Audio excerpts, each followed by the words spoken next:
We do have our day one raid completion or dungeon completion already because midway through the afternoon they said, "Hey, the dungeon's out now. Go play it." So we dutifully got our team together and pressed the button, and then it was just the big giant, "Hey, the dungeon's coming tomorrow." Basically the big pop up that it says currently. I was like, "Didn't that just say coming soon?" And now it says out now.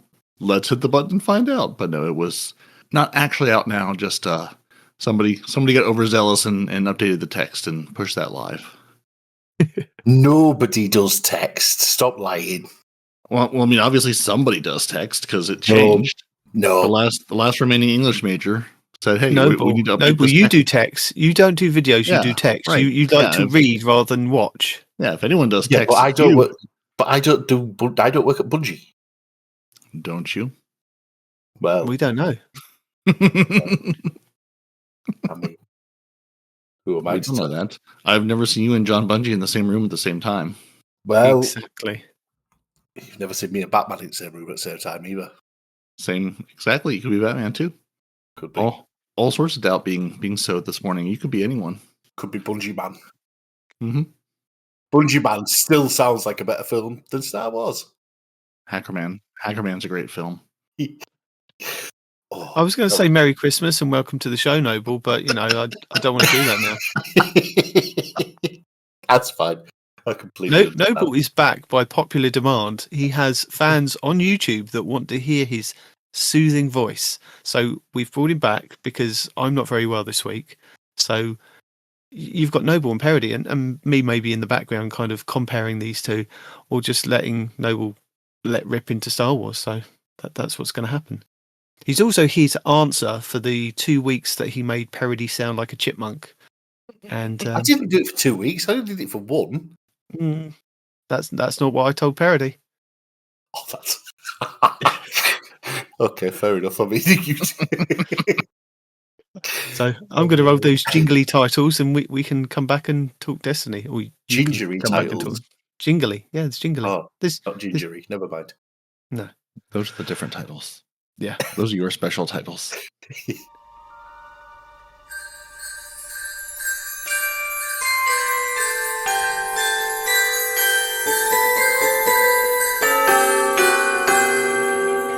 Ho, ho, ho! Merry Christmas! And welcome to the Two Titans and a Hunter Destiny 2 podcast, a show dedicated to bringing you the latest intel, the mightiest news, and the boldest opinions from the farthest reaches of the Sol system. Whether you're a bright-eyed new Guardian, fresh from the Cosmodrome, or a battle-hardened veteran of the Red War, this is your Destiny destination. We'll arm you with tips, tricks, and tower-worthy tools to help you triumph, thrive, and revel in the glory of the fight. So without further ado, let's get on with the show. So yeah, welcome to the show this week. Half alive Night Demon here with Noble and Peroty. And as I said, Noble is back by popular demand. So I'm stepping aside to let Noble host the show this week. There you go, Noble. Over to you. 2 demands for me. 2 full demands. Two demands is better than no demand. There is that. There you go. Yeah, I mean, that's twice as many as most people So get. Rather than moan that you've only got 1 or 2 demands, I think you need to thank your fans because they got you back on it. That's it. I said thank you to them on the TWAB. They must know that you don't normally spend time on TWAB. So yes. It's a very special occasion that you did show up and thank them. Yeah. I did also notice that somebody commented on one of your videos the other day saying that it wasn't quite up to scratch because there was no Noble involved in the video. Yeah. Don't know who that was. Somebody called Will I Am. I don't know. I didn't read the name. Anyway. Don't know. Professor Noblé, the renowned Frenchman Noblé.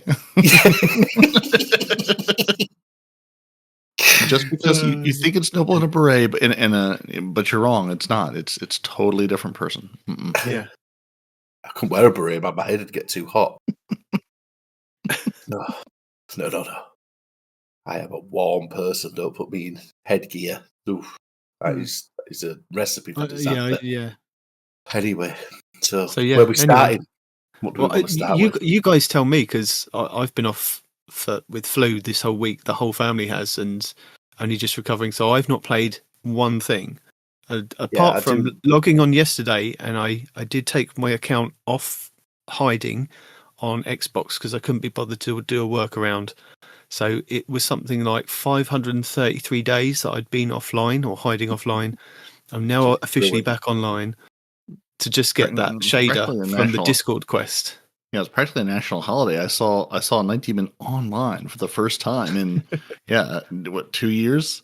It felt like a special occasion, like one that should be commemorated in some way. I was like, he's online. He's watching Disney Plus, but he's online. Oh, sorry. At least he's watching Star Wars because he couldn't play Star Wars. At least when I saw you said Disney Plus, I was like, so he did make. In my mind, I was like, so he did make the decision to take himself online to do the Discord quest.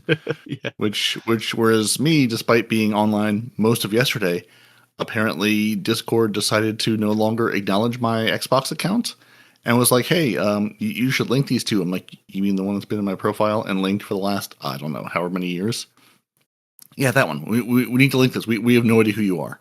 So I've now done that, and now it says, hey, you're getting progress.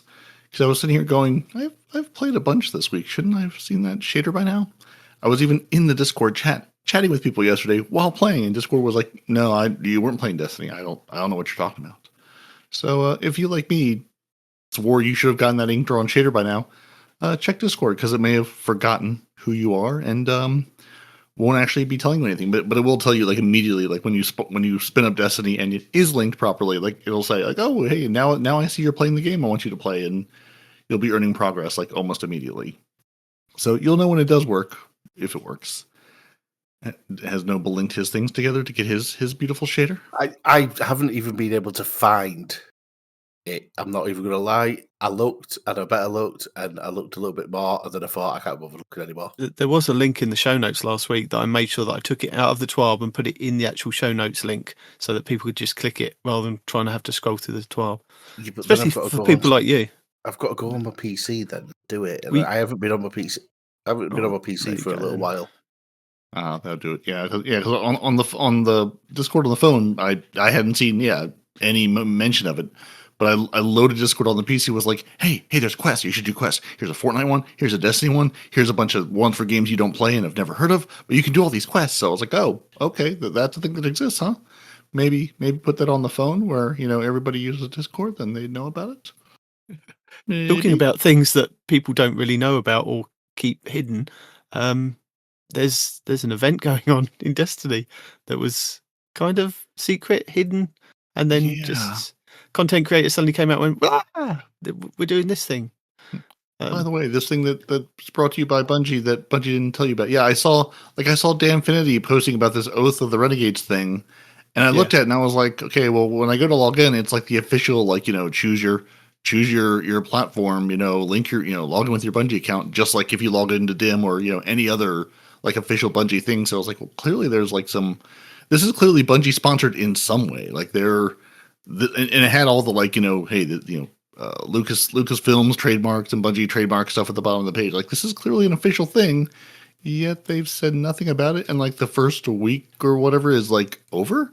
So yeah, apparently you can go oathoftherenegades.com and pledge your allegiance to one of the three factions. And I'm still unclear exactly what, if anything, you get from doing so, other than going neener, my team's better than your team. So do you have any idea? I think we both watched the Scaro 9 video talking about how this was a thing, and he's like, yeah, Bungie didn't really tell anybody, but that's a thing. And when I looked yesterday, I think we're in the middle of like 2 different weeks or something, because you can pledge your allegiance, but then the next one starts on like Monday or Tuesday, maybe. I guess weekly reset would make sense. Event 1 was on the 8th of the 12th. Event 2 is currently running on the 11th of the 12th. Then you've got Event 3 is the 15th of the 12th. And then Event 4 is the 18th of the 12th. And so there's things to do outside the game, but then you do get a chance. I think it was emblems. Let me have a quick look at my notes, because I did write it down.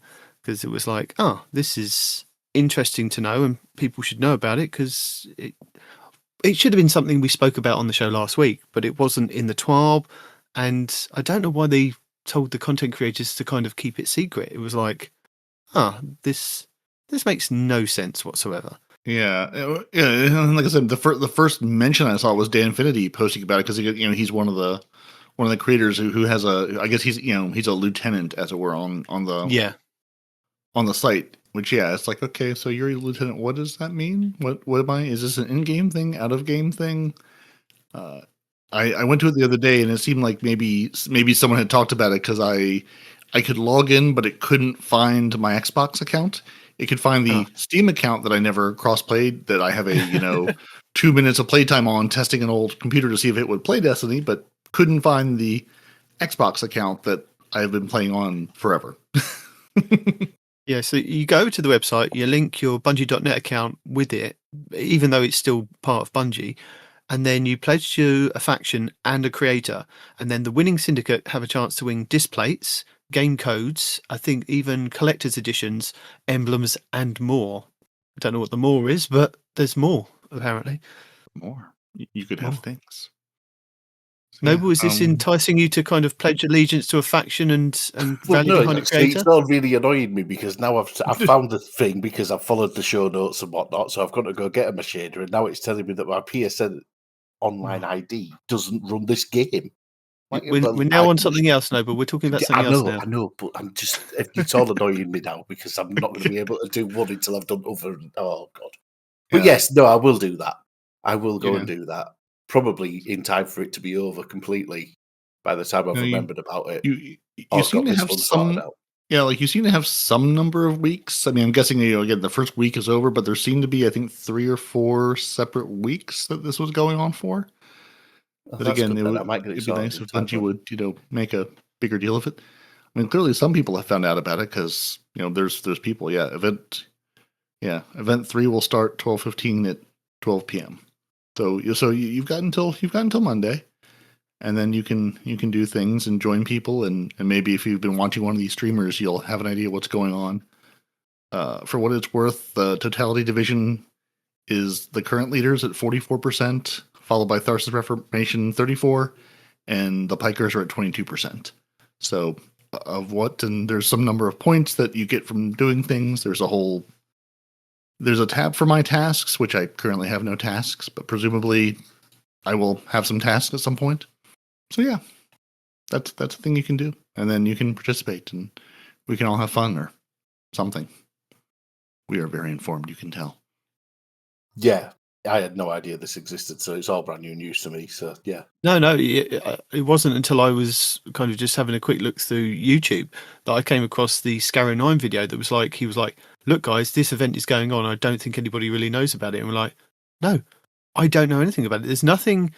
There's not like an in-game pop-up that says, oh, by the way, if you want to opt into this, there are chances to win X, Y, and Z, like they do for many other things, like, oh, guess what? Arc is disabled today, or there's going to be a boost for Void. Like, something like that would have been nice to know. I mean, they flash up everything and anything about Eververse. Oh, by the way, did you know you can go and buy this in Eververse? I'm like, I do now. So it would have just been nice as an added bonus to find out this extra event's going on. Because it seems quite fun to kind of get involved in and get behind your content creator or a content creator, and then have a chance to do the things. But yeah, it does look like there's a lot of orders and things that you can do once you've linked your account. You do stuff in game for that faction, and then it generates points for your lieutenant, and then that helps the kind of cause. Yeah, it's interesting. Yeah, as I'm looking now, so there's 4 events. The one from the 8th and one from the 11th. So yeah, the new one starts Monday, and then there's one on the 18th. So congratulations, you've missed half of it. We've all missed half of it, but then, so one starts on Monday, and then the next one starts on Thursday of next week. And they're also written in, apparently this was put together outside the US, because they're using the UK British style dates, like 08, 12, 11, 12, 15, 12, 18, 12. Really annoys me that. And it did also offer to translate the site from French when I loaded it up, even though it was very much in English. So So somebody threw this together. ZQSD Productions, maybe. So yeah, so that's a thing you could do, and you could amass pledge your allegiance to to a content creator, help them take control of the Tharsis outpost, amass your army, and then you could amass your army, and then you can win pretty things, or they can win pretty things, or either way, play the game, pledge something. Do we have a favorite group of people at this point? Do we have a favorite faction? Since this is basically Faction Rallies 2.0, we've gotten rid of the old factions and now we have new factions. Do we like Vex with coats? Do we like our Cabal friends? Who do we have preferences? I like the Cabal because they've got a cool shader. I pledged to the one that's in the lead and the person that's also in the lead, which is Scarrow 9. So I cheated because I thought when I do get on, I want to kind of help some way. But yeah, that's disgusting. I know. Absolute glory hunter. Just say I'm going to be the best. Go for it. No, I went with the big Cabal dudes because I thought they had the nicest shader, and that's what's important to me. See, I haven't. I think I pledged the other day. I pledged to the Vex solely because someone finally got them some clothes. This is separate from the in-game pledging. Oh, well that's silly. Why would I not sync the two together? Anyway, exactly. That would involve a level of working together and planning that we're just not doing these days. But yeah, the stuff in game where you can pledge, you can do that anytime that you want, and you can chop and change. But this is something completely separate outside the game that doesn't have any effect on the game. So you can pledge to a completely different faction and go with them outside the game. Well, there we go. Have your lieutenant work in the game. Yeah, maybe I'll have to figure out who I'm going to pledge outside the game. Because in the game I said I'm going to pledge to the Vex. One, because someone finally gave them coats and gloves, but no pants though. Still no pants. And also, I know if they get out of hand, we can just send Saint 14 in again, and he'll handle them. So I feel good. I feel good pledging to them because we have them under our thumb either way. And also, I was reminded I can take my beautiful Saint 14 like haunted visage, the one of like the helmet all ripped up, and make that any exotic helmet now. So that makes me very happy.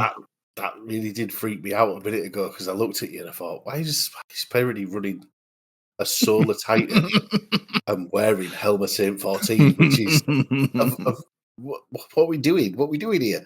And then I realised, wait a minute, that's Laura Lee Splendor that he's running. Oh yes, Laura Lee Splendor, but it looks like the Helmet Saint 14, which I because I was on with Pan the other day, and he's like, "Why do I have all these shaders unlocked for this exotic?" He was putting together the Nothing Manacles build, which is I use build roughly in that you put on Nothing Manacles, you up your grenade stat as high as you can go, and then you just giggle because we were just standing there emoting, just watching all the purple bubbles fly everywhere. If you want to make grapes, that's a beautiful way to do it. Yeah, it's great. I remember reading and being excited about the exotic ornaments applying to everything. Then I was like, wait, I can make my flamey helmet look different. One of my very favorite ornaments in this whole game, which is the I think haunted visage or whatever the messed up Saint 14 helm that I've never been able to run because I haven't used Saint 14 helmet since Destiny 1 Vault of Glass. But now I can put on different things, and that makes me happy. So yeah, I can be pretty and effective. And confuse Noble when he looks at my character, going, "What are you doing over there? What exactly is happening?" I mean, to be fair, I just shouldn't be nosy, but so I can't help it. I like to. I'll teach you. Yeah. It's teach me not to be nosy, won't it? Indeed. I'm so confused by this game now. I mean, it's just Star Wars. You're just running around, attempting to apprehend people for doing bad things. I hear. So. Noble, as you are here, and I was talking on your behalf last week of saying that you were enjoying the expansion, but I didn't know how deep the enjoyment went, or how much you hated the Star Wars part of it, or if there was any hate towards it, or you didn't really care. But now's your chance to kind of air your opinions. I'm not hating it. No, I'm not hating it because, to be honest, most of it that I've seen is based around proper Star Wars. Most of it, in my opinion, has been a lot of it has been like 4, 5, 6. like the silly little things that I've really enjoyed have all been from the original films. Some of it's been from the modern, and I've not really enjoyed that bit. But it sort of countered itself because, yeah, I enjoyed 4, 5, 6. So it's not been too bad. Yeah. The little touches they put in, by and large, are feel very. I think I was talking to Blue yesterday. Like feels very like authentic, but not like complete fan service. Like like we're gonna throw this in there, and sort of if you've seen the movies or have lived in culture and seen Star Wars parodied a billion times over, yes, you're going, oh, this this feels familiar. I can understand this, but it's not quite so fan servicey that you have to know this. Like there's no like requirement of a deep lore and a deep understanding of the Star Wars universe to appreciate it, which I think was a really nice tightrope they walked of, you can sort of see that and go, gee, that was fun. I enjoyed that, but not like what's happening, who are these people, and why should I care? It's still, like I said, it's still a Destiny game and story with a Star Wars flavor to it. A crunchy Star Wars topping. Yeah. Yeah. I really enjoyed the silly little bits as well, like when the Cabal banged his head as he came through the doorway, as opposed to it being the Stormtrooper banging his head as he comes through the doorway. And yeah, there's just been little bits of it that have been really good. I'm not against 4, 5, and 6 with Star Wars. I'm against the cash cow that Disney have turned it into. And I didn't like 1, 2, and 3 because, I just didn't like them. And that's why we're never getting Spirit Racing League back, because it could have been pod racing, but nope, undeserving. Yeah, that's something that I'm surprised we haven't got. Is like a little pod sparrow. Yeah. Or if there is, I haven't seen it. Well, clearly you've not been watching your constant Eververse updates to know. I don't think there's one in there either, but Bungie will tell you about it. Don't you worry. Bungie doesn't deem it well. Mm-hmm. And then try to remember when you go to 801 that you have to click on the little white icon to turn in your little tokens for exotics. Versus going in there and thinking, did they remove it? I don't see the exotic pickup thing, because you simply forgot that that's how to do it. Yeah. Not that I'm speaking from experience, and that this definitely didn't happen, and I definitely didn't try to go pull a nothing manacles, with a grenadier build to it from Ada, because I knew I had 5 or 6 of those tokens left, and was like, did they remove them? Did they take them out? Nope, I just didn't remember how to do it. So yeah, it's there. You can still pull those if you haven't used your 20 tokens yet. And I don't know when. I don't know if they ever said when those disappear. So not in Renegade. So if you haven't used all your 20 tokens for your free, they finish. Yeah, it was only for the year. So from Edge of Fate through to Renegades, and then whatever the Renegades expansion is, it was only a year on those tickets that are available. Okay, so they're still there now. So yeah, if you haven't used your 20 free exotics, that is a nice way to go in and say, I would like this, and you can, flavor it toward the armor type you're looking for. So again, with all the, silly Warlock builds right now with, involving grenades, if you want a grenadier build of things, now's a good time to go pick them up, or anything else you're hunting for. You do have to have it unlocked in collections. It doesn't just give you, it doesn't give you one you don't have yet. So you do have to have it in the collections to unlock it.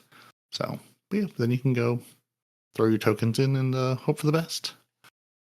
I did use some the other day, to be fair, because I wanted to get a new set of. I decided as soon as I'm actually going to play the game, I may as well get some of the new armor, So I went out and I did the bare essential of, well, if I'm going to play, I'm going to have to get the one armor piece that I always use. So can I have some new Synthoceps, please? Yeah, there you go. And yeah, it took me a while to get the role that I wanted, with the stat distribution that I wanted, but I got it. So I've got some left to go and play with on the old Warlock. Because who cares about hunters? They're just, no. Listen, somebody has to fly the ship to do the bombing runs, okay? Someone has to keep that ship in the air. And, that's their job. That's just what they're there for. Yeah. So, have you, I'm sure Demon has not played any Helldivers. Have you played any Helldivers, Noble? I have. And the reason I ask is, again, having now finally made it through the campaign and getting some of the the other abilities unlocked. one, I've just been giggling, throwing drop pods on people every week. That will forever be fun to me. And you can throw drop pods on the ship that you need to evac with, and it does not blow up the ship or seem to harm it. So yeah. You can throw drop pods on your friends. It's good fun. But the strafing run, I was kind of amazed that the strafing run does not do friendly fire. I thought for sure there would be some degree of friendly fire. I think I'm glad there isn't, especially I'm sure in higher level content. Because you can just turn the entire world into flames. And it feels, I don't know, there's part of me that goes, clearly this is a Star Wars crossover, but some people played some Helldivers, even just like the design of the faction things. I'm like, this feels very Helldivers-y to me, and I can call in the Sparrow or the Shank or the Airstrike. I just didn't know if that was just me or if you would spend any time in it. No, I had noticed it, and I maybe tried killing a clanmate with it. Maybe. Have you dropped a drop pod on your head yet? Yes, have, because let's face it, if you don't kill yourself somehow stupidly, it's just not.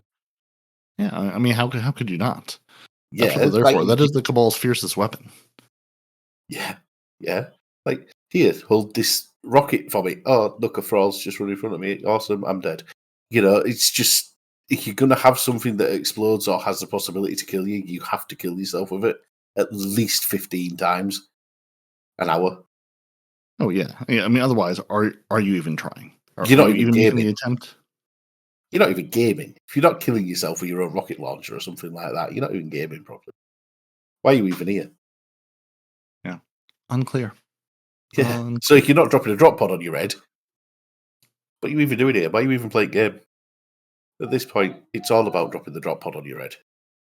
Yeah. I mean, are you trying to win? Are you trying to succeed? Get your Vanguard orders and alerts done, not dying over and over again? Come on now. Like, where's the fun in that? What are you playing at? Yeah. Speaking of which, I'm happy that the Vanguard alerts are back.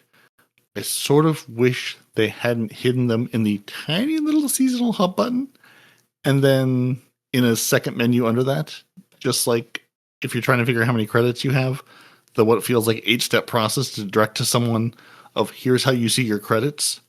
Bungie, you have all of this beautiful room on these screens with your nice artwork in the background. You could put some more information in the corners. I promise you. You could put the list of credits I have just somewhere there on that first page. I shouldn't have to go 3 menus deep to find them.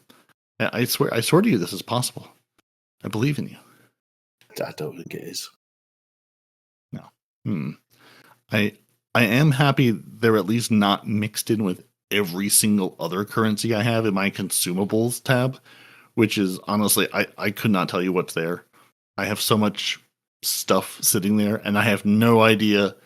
Do I need it? Do I not need it? Are they from quests that I'm never going to do because I've already done on my other character? There's so much stuff there. I don't know why it exists. I'm afraid to delete it because I might need it. Or it's like Finest Matter Weaves, and I'm simply not going to delete 300 plus of them. Or my Raymakers. I'm just not going to delete all of these. So they're just going to sit there forever until they turn the servers off. Yep. Or your used toothbrush. That's gotta have the toothbrush. Yeah, that's just going to sit there forever as well, isn't it? Yeah. So your vault must be looking pretty good at this point, since you've not played enough to fill it up with all the last of the new weapons. Yeah, mine looks fantastic at the moment. What have I got in there at the minute? Barely anything. Enjoy it while it lasts. When it loads, 357 out of 1,000. Because I deleted pretty much everything. I see that as a challenge to fill that up. I mean, give me half an hour. Yeah. As it stands at the minute, it's going up rapidly because I keep getting bits of armor, and I'm like, I don't know if I'm going to want to change the armor that I've currently got for this armor. I don't know if what I actually want as my stats are going to be melee, super, and weapons. I'm not 100% sure that that's what I actually want to go for. So if I get ones that I think, oh no, that could be what I want actually, then I'm throwing that in the vault. Mm-hmm. Like, because I don't know. Back to it later. One day you'll delete figure it it in out. 6 months. Fine. Because I don't know right now if they are the stats that I want. Is it kind of nice coming back at a point where you're not just using the same couple of loadouts or the same things you've been using for the last however many years? Is it sort of nice to be in that? Like, there's part of it that is sort of irritating, being like, I don't know if I want to keep this or not. Let me keep it all.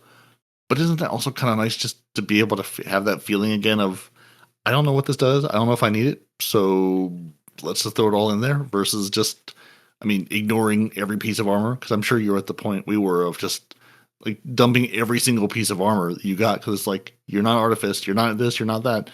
There's nothing on this that I need. So into the bin it goes. Yeah, it had been like that for quite a while, hadn't it? You know what I mean? But at the same time, I was bored of it with armor. I wasn't bored of it with weapons. I'm using the new weapons now, and I'm like, I miss my old ones.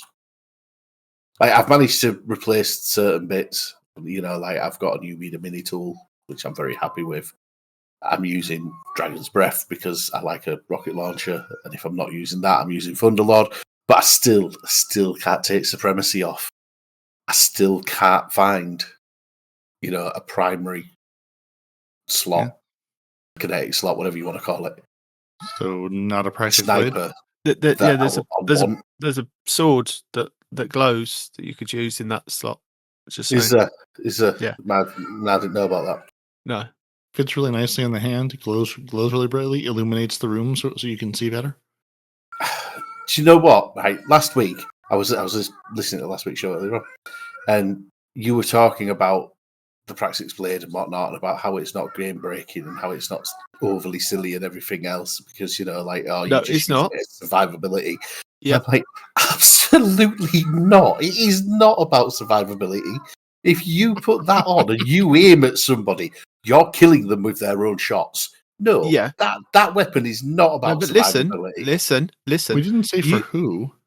If you want to do solo content, then it's absolutely fine for like doing the story campaigns and things. But the moment you try and do something like one of these new Grandmasters in the arena ops, you then kind of come unstuck because they have just thrown so many more enemies at you that are shooting you at all different angles. And the way that I think that they've kind of got round the Titans with the strongholds and things is that they throw shanks at you with those stupid ice things around them and they freeze you. And as soon as you get blocking stops and you can die. Trust me, I tried it yesterday for half an hour.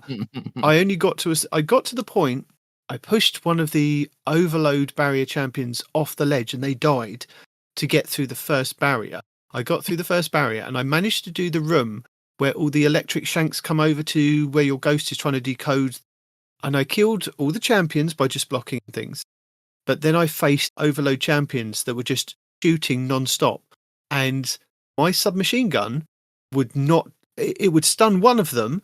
And then as soon as I would kind of tried to focus on that one, it was then back up to full health. And it's like, maybe I need to bring a pulse rifle in, but it's not. And I died several times getting to like various different, and it was only because of those silly frozen shanks and angles that people were shooting at. It's not that overpowered. It really isn't. It's otherwise, if it was that overpowered, they would ban it from the day one dungeon race, and it's not. And who are you lying to here, myself or you? I'm telling you the truth. Okay, yeah. You keep telling yourself that. I'm not talking to you now.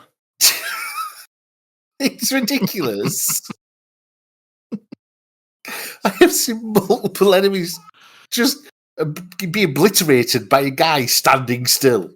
Like that. No. Mm-mm. Listen, if those enemies didn't see what he did to their friends, then that's on them. I mean, they've seen, I'm running these missions going, didn't you just see what I did to your entire squadron? Are you really going to walk over here and think you're going to be the one who's going to win the day? You're the one who's going to be the hero? Come on now. Come on. I can't think of a time, Peroty, to be honest, where I've ever walked into a load of thrall and any of them have gone like that. Oh, wait a minute. No, killed but see, wait a minute. See what let's go home because we're going to have a brew instead. The thing is, it's an exotic sword. Uh-huh. But if you if I swap it out my legendary swords in the heavy slot, I can still do the same kind of thing. Depending on the sword, if I stand there and I block with the name of the perk with the crossed arms on it, but if I stand there and I'm blocking, they have a chance to get frozen with one of them. Tangled they have up a chance. No, but when you say a chance, it's literally you can proc it all the time. I can just walk up to people. I was doing Grandmasters beforehand, before we moved over to this new system, by just blocking constantly and freeze enemies, and then they would just shatter because everybody else would be frozen around them. I would just do one slice and then they'd be dead, and the sword is not overpowered because it's now you don't even have to do a slice, do you? Because it just fires all those shots. No, but sometimes I don't even need to do the slice to freeze them. That's what I'm saying. It freezes them. Yeah, it's not overpowered. Them, but they're not dead. No, they do die. No, they do die. Once you've taken a slice, they die. No, they die anyway. No. Yeah, I'm telling you the truth. I don't know why you think I'd be lying to you about this. No, because you don't want them to change it because you like it. Yeah, flash counter. So taking damage while guarding emits a blast. I know you're trying really hard to justify this. Taking damage whilst guarding emits a blast in like so many meters coming from the front of you. The blast disorientates enemies, hit for 5 seconds, and deals weapon matching elemental damage. So if I'm using my Dawn, that's stasis and they get frozen. And that's just a legendary sword that I can walk through content with the strongholds. And you saw what they did to the strongholds. That was a complete nerf of them because they knew that this was coming. But the sword isn't overpowered. It's the build that could be overpowered with the amount of perks that are on the artifact and things that you can build into, like having a Strand Titan. But then if you have a Strand Titan, you then really lose out on, you're not putting out the same amount of damage with the super. So it is a kind of a trade-off. And they still haven't adjusted the Strand Titan melee, that sometimes melee is the direction you want it to, and sometimes melee is 180 degrees in the wrong direction. Or 90 degrees in the wrong direction, because, you didn't really want to slice that person in front of you. You definitely wanted to slice way off to the side, and then let them kill you. It's better that way. Trust us. One day I have a dream that my crab claws will actually hit the thing I'm aiming at. That day has not yet come. No, that dream is so far unrealized, which I was reminded by building out new strand builds, going, oh, right, I can use this, and I have all these lovely melee charges, and I'll suspend people, and then I'll swipe in the wrong direction, even though I'm running toward them, facing toward them, pressing the button toward them. No, you wanted to slice over here, I promise. There was a bug on that wall that you really needed to deal with. That is more important. Trust us. There was a ladybird over there. Yeah, and it had to be squashed. There's no other way around it. Yep, it's horrendous. The tracking on Titan melee has been ridiculous for quite a while, though. Oh yeah, it got toned down a lot, didn't it? Many years ago, they turned the tracking of Titan melees down because if you were running forward at one point and you performed like a shoulder charge or a hammer strike or anything like that, you Titan would do like a full 180 and actually hit somebody. But I feel like when they toned it down, they overdid it. Yeah, like they kept if it would even just keep the momentum of where I'm going, that would be fine. Like if I'm running forward and I melee and I continue to go in the direction I'm pressing, that would be great. Yeah. But just it's almost like it's tracking, but it's tracking something unrelated to what you're trying to attack. We've tracked something. What have we tracked? We're not really sure, but I think it was over there.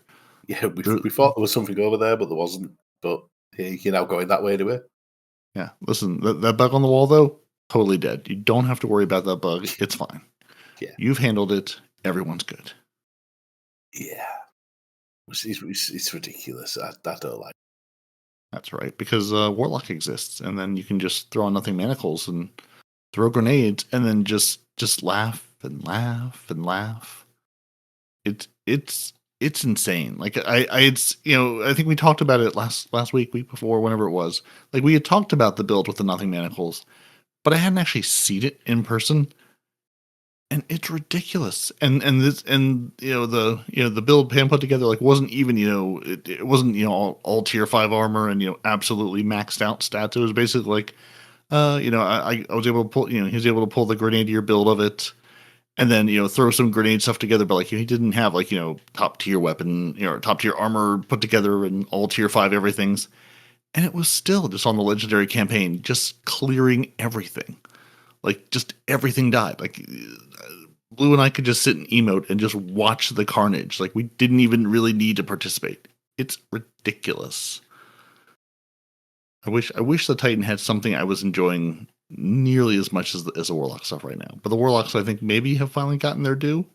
I'm also terrified that Bungie's going to go, oh, people are really enjoying Warlock right now. Let's nerf them into oblivion.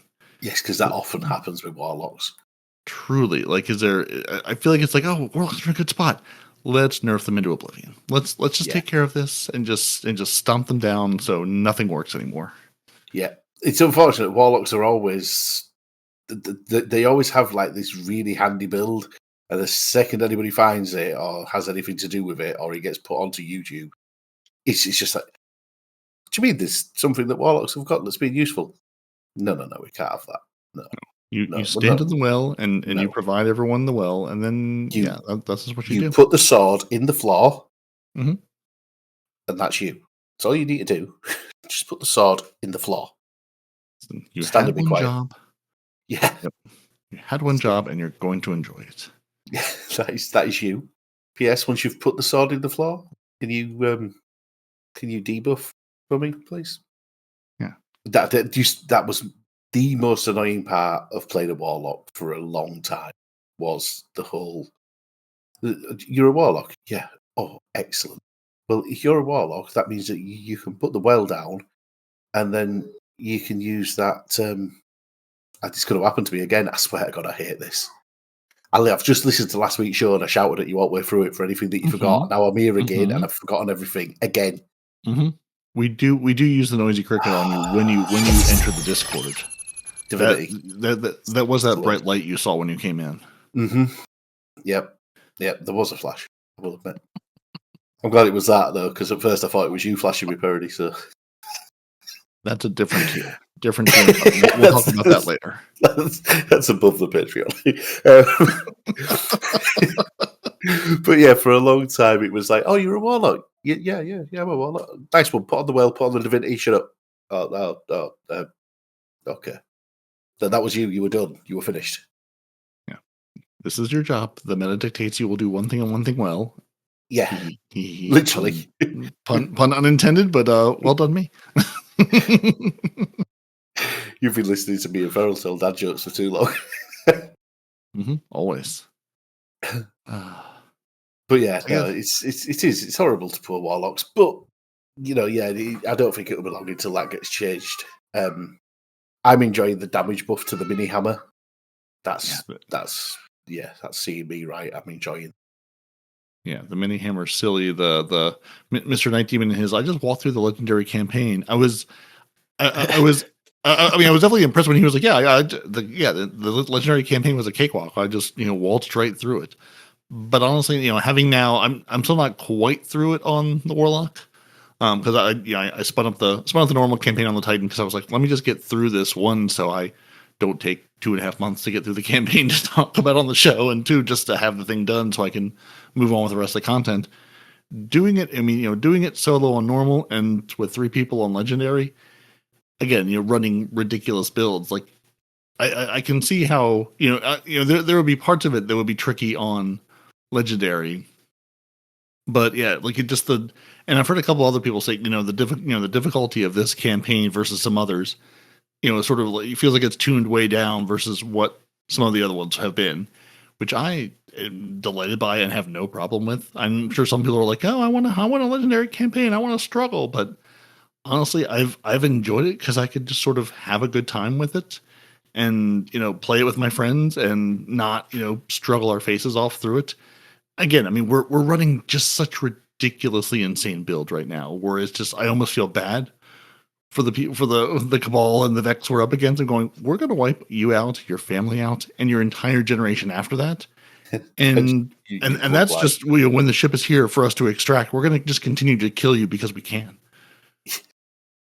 Just because you're there. No, it's I really enjoyed the campaign. I've only done the campaign on normal so far, and I did it on normal based on the fact that I thought, well, if I just run it on normal, I'll get all my drops during it. I'll get my drops, at the end of everything and all that, and it'll all just bump my light level nicely. Then I can play for a little bit and just do, a couple of little bits and pieces, and then I'll go back and I'll do the legendary campaign once I've got some levels behind me. And hopefully then, while I'm doing the legendary campaign, it'll drop me some decent tiered armor. Yeah. Yeah. Was my thought. Yeah. Because what letter are you sitting at right now?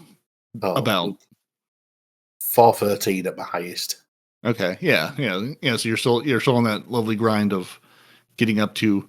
Yeah. And so how have you? Because we had talked about, it'd be nice to sort of have that like 1-to-1 comparison of, hey, we all struggled through the Edge of Fate grind and got our 2 points per week. Have you have you worried about the grind? Like, have you noticed the grind? Like, does it feel sort of like what past grinds have been? Like, yeah, you need to put some time in, but you feel like you're making progress, or does it feel like? And I don't remember how much you played at the beginning of Edge of Fate. Sort of basically, does it feel as bad as it did, or does it feel like past grinds where you've got to, spend some time with it, but it's not quite so painful, quite so slow. I played a lot at the beginning of Edge of Fate. I just got extremely bored of it extremely quickly because there wasn't enough that rewarded you well for it to maintain any interest. Yeah. It was very, just do this one thing over and over again. As now, when you go into the portal and you have a look, it's like, there's multiple things that have like, not everything's as rewarding as everything else, but it's still, there's multiple things that are rewarding to do. Some of it are, rewarding you 2 or 3 different engrams, some of it rewarding you 4. But there's multiple things doing it. So it feels a lot nicer and a lot more like your time is going to be rewarded, as opposed to beforehand. It was very much of just do this one thing and then do it again. And then, once you've done it that second time, we'll do it a third. And that's what really bored me. And that's what drove me away from it all. Yeah, and I don't feel it's that bad anymore because there is so many more options. And now you've even got options that are match made, which imagine playing a game where you play with other people to be in a fire team and all of a sudden they're putting you with other people to be in a fire team with. That's amazing. Do you think, though, that Bungie have managed to be able to do a U-turn that quickly on the portal stuff and listening to the community to carry on further than Renegades? Or do you think that they're now kind of in panic mode of like, well, we managed to kind of turn this bit around. We now have got to work doubly hard to rectify the stuff that we had planned. Or do you think that this was the plan going forward? I think they've rectified enough at the moment for myself to be like, well, no, this is a good start. And I feel like even if they just keep fixing things at a steady rate, provided it's getting better, I don't mind. As before Renegades, I don't feel like there was a time where it actually went, this is bad, to smack in the face, this is better. As I feel like from, the Edge of Ash and Iron, as it was, wasn't it, last season, the last... Yeah, Edge and then Ash and Iron, yeah. Yeah, from the Edge of Ash and Iron to the beginning of Renegades, it's a huge smack in the face how different it is and how much more they've given us and how much better it feels. It's a massive smack in the face. Yeah. Is it a big enough smack in the face? No, I don't think it is, personally. What I have noticed, but it is a big smack in the face still. Looking at like keeping up with the rotations and the portal and things, and I know they've now do those like a boost at the beginning of the week that will help you with special ammo weapons, again boosting the sword thing, but they're also rotating stuff in the portal but not actually telling people about it. This week, week 2 we're in, we now have Mayhem and Relic in Crucible, and it's like, where has that kind of come from? Oh, remember they told us about that. What was that, like week 2 of Edge of Fate? They said it Yeah. was, go play Mayhem, and then it just never showed up, Yeah. and then they just never addressed it. Nope. But my point with that is, why have we now still got the other Crucible node out on the Director? I know it's got Elimination and Clash out there. What's the point? What's the point of that being out there? Why not just completely get rid of that from the Director and just put it all in the portal? You've now But at managed that to put point, in what was the point Relic. you created the portal? No, but the portals, yeah. You know, Yeah, We and- had mini portals, but again, also with not arena ops, but the fire team ops also rotated as well. Last week, week 1, we had just Midtown for the Onslaught map. They took out Widow's Court, and I thought, oh, okay, we're gonna just go with 1 for now, are we? Last season they added stuff, but then never took anything out. This time they've taken stuff out, but then this week they've put Widow's Court in and taken out Midtown. It's like, okay, so now we're on a rotation of things like the Onslaught maps. And they also done the same with Heist Battlegrounds. And because I think we had Heist Battlegrounds Moon week 1. This week we've got the Defiant Battlegrounds, or was it Defiant? It was one or the other. Defiant Battlegrounds EDZ this week. I don't know if it's me or you, but I keep losing audio. Yeah, Demon's cutting out. You're cutting in and out a little bit, like at the end of sentences. Oh, okay. Yeah. Like it starts good. It's mostly been fine, but yeah, every now and again it'll cut out a little bit. And yeah, I lost quite a lot of that one. yeah. August 21st, 2025 is when they told us mayhem's coming to the portal. So that was August. It is now checks notes December 13th as we record this. And so, they do say Mayhem now, Trials of Osiris tomorrow, back at the end of August. So was that a miscue on communication? Was it not ready yet? Because I haven't seen a single mention of it since then. No, there was no mention but of it's there now, them. So Yeah. And then they've also added new strikes. So we've got Birthplace of the Vile, we've got the War of Nothing, we've got the Exodus Crash, and I believe we had something else. But they've added stuff to the portal, and they've also kind of changed the portal as well. So they've taken stuff out and rotated stuff. And it's just really interesting that they don't actually tell us any of this, and they kind of keep it rotating. So I was just wondering what you guys thought about this. I'm happy with a rotation. It makes it a little bit more interesting, doesn't it? Again, it stops it being so repetitively boring. And anything, realistically, to stop me feeling so bored within this game, I am happy with.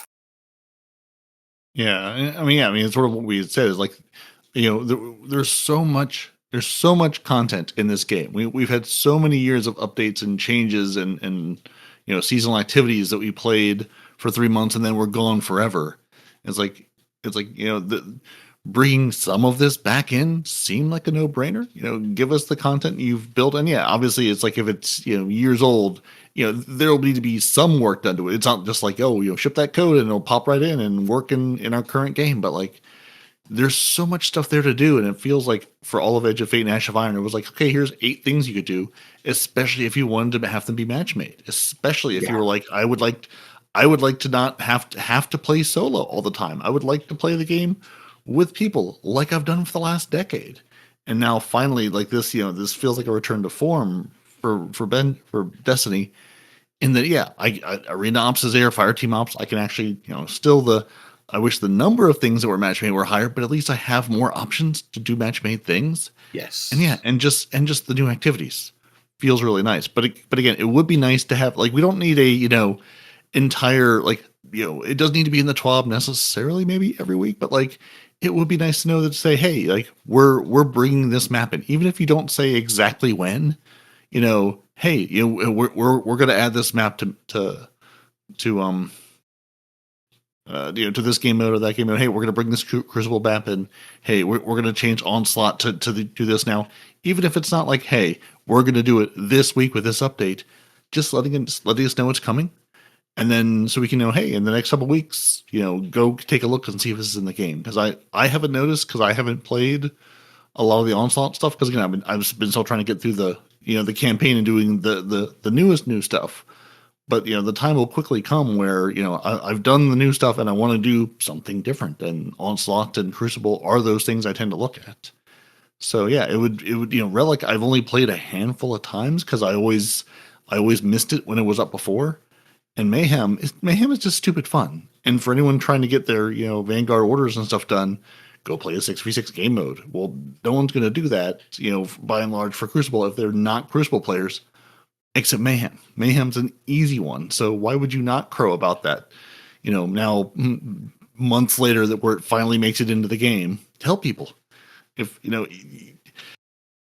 every time I do the campaign, I always hit a point where I go, I've been playing Destiny long enough. I should know where I need to go or how to do this, but I don't, and I'm just a little frustrated by it because they just don't explain how anything works or where to go or what anything is.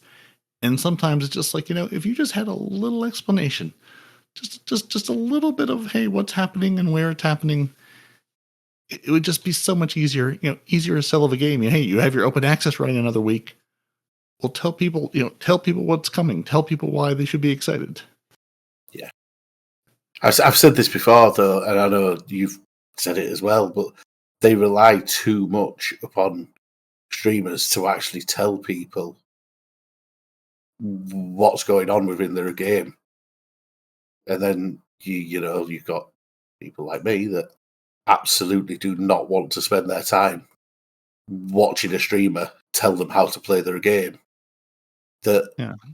It makes it sort of boring for me because I don't want to have a streamer to tell me what to do when you could just explain it better.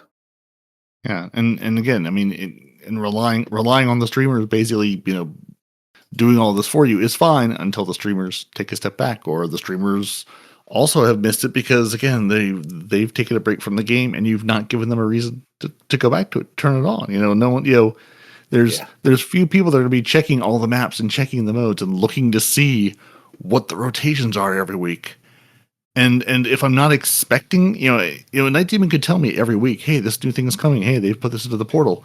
But if I'm not expecting any of it, I'm not necessarily looking for those new rotations. I'm going, okay, well, the rotations are up here of the same activities that have been rotating for the last, year and a half that I haven't played. Or, I'm going to play what I'm going to play. There's nothing new here for me that I've heard of. And I'm someone who does, try to keep touch with what's going on and what's being said. And if it's nowhere to find, you just have to stumble across it and go, oh, look, here's a thing. Yeah, it's just silly to the sort of outsource their management of those things.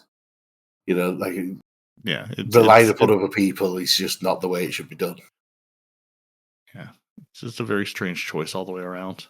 Especially with a lot of the content creators, like you were saying, kind of falling off, not actually doing much of the content. I watched, not being horrible, but I watched a content creator this week that was going over the Dawning stuff. And it was like, many of us have played this, and this is this, and this is this. But it told me nothing about how the Dawning works, what's going to be like, apart from the weapons, but not like, oh, by the way, if you have access to this sparrow, if you have access to this ship, you can then, don't forget, you can generate extra this, extra that.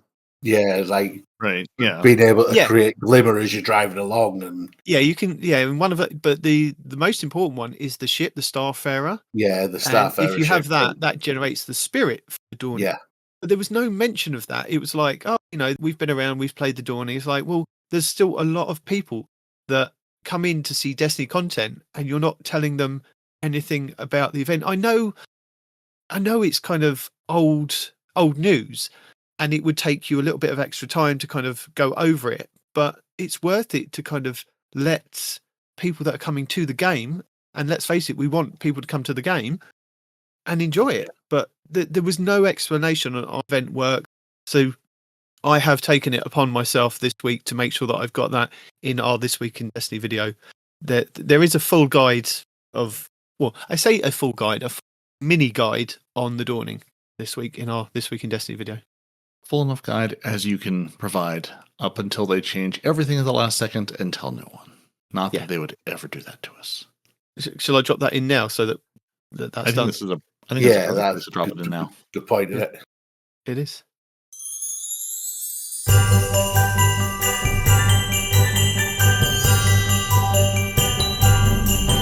This is your weekly rundown for Destiny 2 Renegades. Week 3 starting on December 16th.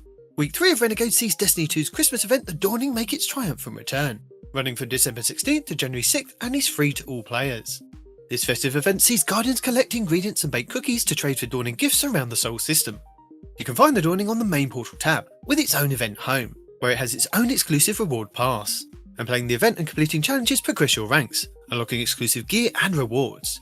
These include a new shader, Winterberry, a new exotic speeder, Winter Sledge, a new exotic ship, Wingswept, plus the Awake at Night emblem. Completing daily and weekly event challenges also reward event tokens, which can be used in the Dawning reward shop, which has its own gear and rewards.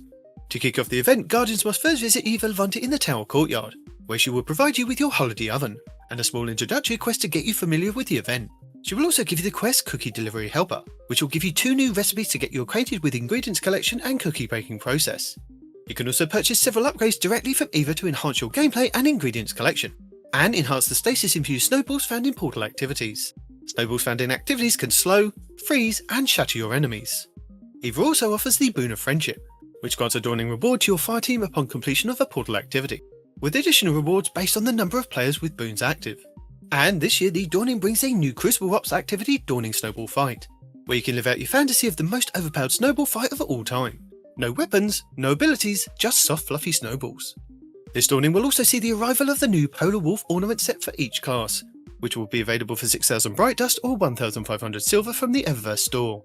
This year will also see the new Precision Frame Sidearm, Fimbulwinter Snitch, the new Stasis Waveframe Grenade Launcher, Permafrost, and a small chance of getting the new Call to Arms Micro Missile Frame Grenade Launcher, Gizmo Weft, with the return of last year's Void Adaptive Frame Linear Fusion Rifle, Minstrel Lift, with an updated perk pool. All of these Dawning weapons will also be available with the new Frost Holofoil variant. Previous Dawning weapons like the Stasis Lightweight Frame Pulse Rifle, Stay Frosty, the Kinetic Aggressive Frame Submachine Gun, Cold Front, the Arc Aggressive Frame Glaive, Albedo Wing, the Void High Impact Frame Fusion Rifle, Glacioclasm, the Solar Adaptive Frame Machine Gun, Avalanche, and the Stasis Adaptive Frame Sword, Zephyr, will not be available this year. But if you have the Starfarer ship from previous Dawnings, you can generate Dawning Spirit when you find Dawning ingredients. Also, the Alpine Dash Sparrow reloads weapons and charges grenades while riding. And if you have the Dawning Cheer Sparrow, boosting will occasionally spawn a Glimmer Present until the boost ends. New in the Eververse this year will be the North Shader, Steamabara exotic emote, and Toboggan Buddies exotic multiplayer emote, along with the painted Electra shell, and the Delicate shell, the Soaring Cowling ship, the Porcelain Gorgeous Sparrow, with the Lupine Aurora Skimmer. Also earnable is the Dawning Memento, which you can put into your older crafted weapons to gain access to the Icy Shader Rhyme Keepsake. The Dawning also features a seal and title to unlock called Star Baker. Triumphs to complete are The First Gift, Cookbook Completionist, High Spirits, Giver of Gifts, Brisk Boss, Powder Snow, Ice Cold, Icy Optimization, God Tier Gift Giver, Reason for the Season, Festival Spirit, and Snowball Specialists. The Dawning runs from December 16th to the reset on January 6th. Also returning this week are the Trials of Osiris, bringing a new armor set called the New Demotic set, which will have new set bonuses. 2 pieces will give you the perk Peroty, primary ammo weapons gain a bonus to flinch resistance after sliding, and 4 pieces will give you the perk Martingale. Your weapons gain a temporary increase to handling and aim down sight speeds when an ally is defeated or you revive an ally. Trials also brings with it some reprised weapons, with the Immortal Strand Aggressive Frame Submachine Gun, the Astral Horizon Kinetic Aggressive Frame Shotgun, and the Cataract GL3 Strand Adaptive Frame Grenade Launcher, with a new Martlet Void Lightweight Frame Pulse Rifle, and the Conundrum Hammer Strand Adaptive Frame Hand Cannon. Dropping from the Flawless chest at the Lighthouse will be a new shader, Benevolent to the 9, the Hieratic Ghost Shell, the Kiting King Ship, and the Sunchaser Sparrow. This week's featured weapon will be the Conundrum Hammer Hand Cannon. Launched last week in secret was the new creator-led event Oath of the Renegade, where you can head on over to the website, link your Bungie.net account and pledge allegiance to a faction and creator, with the winning syndicate having a chance to win displays, game codes, emblems and more. In the Portal Crucible Ops this week will be competitive, Control, Dawning Snowball Fight and another Crucible playlist mode, with Trials of Osiris returning at the weekend. Other non-featured modes of 3v3 Lockdown and 6v6 Momentum Control can be found over on the Crucible Director. In the solo ops we have Skywatch, the Salt Mines, the Conflux, Creation, K1 Logistics and Caldera. with a new solo ops, Typhoon Imperator. In the fighting ops, we have one of the rotating reclaim missions, with this week being Fallen Bunker, and a rotating Heist Battlegrounds or Defiant Battlegrounds, with the Sunless Cell Strike. Strikes added in week 2 of Renegades are the Birthplace of the Vile, Exodus Crash, Warden of Nothing, and the Arms Dealer. Also still in the fighting ops are the Battlegrounds Behemoth, Core, Oracle, Foothold, Delve and Conduit, Expedition Nessus, the Strikes of Liminality, Hypernet Current, Insight Terminus, Fallen Saber, the Devil's Lair, Proving Grounds, the Inverted Spire, and the Glassway, Empire Hunts the Warrior, Technocrat and Dark Priestess, and Savathun Spire Offensive. In the arena ops are Season of Plunders, Ketch Crash, Season of Loss, Astral Alignment, and Season of the Haunted's Nightmare Containment. In the Pinnacle ops we have the 3 dungeon layers, Pit of Heresy Beneath the Necropolis, Duality Nightmare of Goron, and Warlord's Ruin Locus of the Wailing Grief, with Onslaught Midtown, Episode Revenant Contest of Elders, and the Coil. New to the Pinnacle ops we have the exotic mission Vox Obscura, with the Dead Messenger exotic Waveframe Grenade Launcher as the main reward, and Episode Heresy's Dear Allies mission, for the Barradide exotic submachine gun. Returning exotic missions include Heliostat, with Wolfsbane exotic axe as the main reward, Presage, with the Dead Man's Tale exotic scout rifle being the main reward, Node Override Avalon, with the Excalibur exotic glaive being the main reward, Starcrossed, with the Witchkeeper exotic bow being the main reward, the Whisper, with the Whisper of the Worm exotic sniper being the main reward, Kel's Fall, with the Slayer's Fang exotic shotgun being the main reward, and Encore, with the Choir of One auto rifle being the main reward. Also in the portal is the new Vanguard Alerts tab, found in the seasonal hub, which consists of weekly challenges in Vanguard, Arena, Crucible, and Grandmaster Alerts.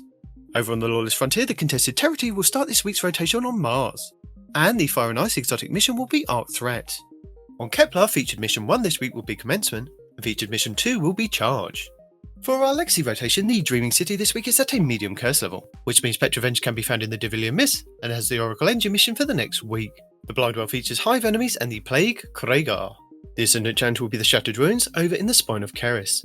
On the Moon, the weekly story mission is a mysterious disturbance. The Drove Guardian is located in the Anchor of Light, while the Wandering Nightmare is the Nightmare of Zortal in Sorrow's Harbour. Nightmare hunts Tanix, Isolation, Zydron, Servitude, and Ghoul, Rage.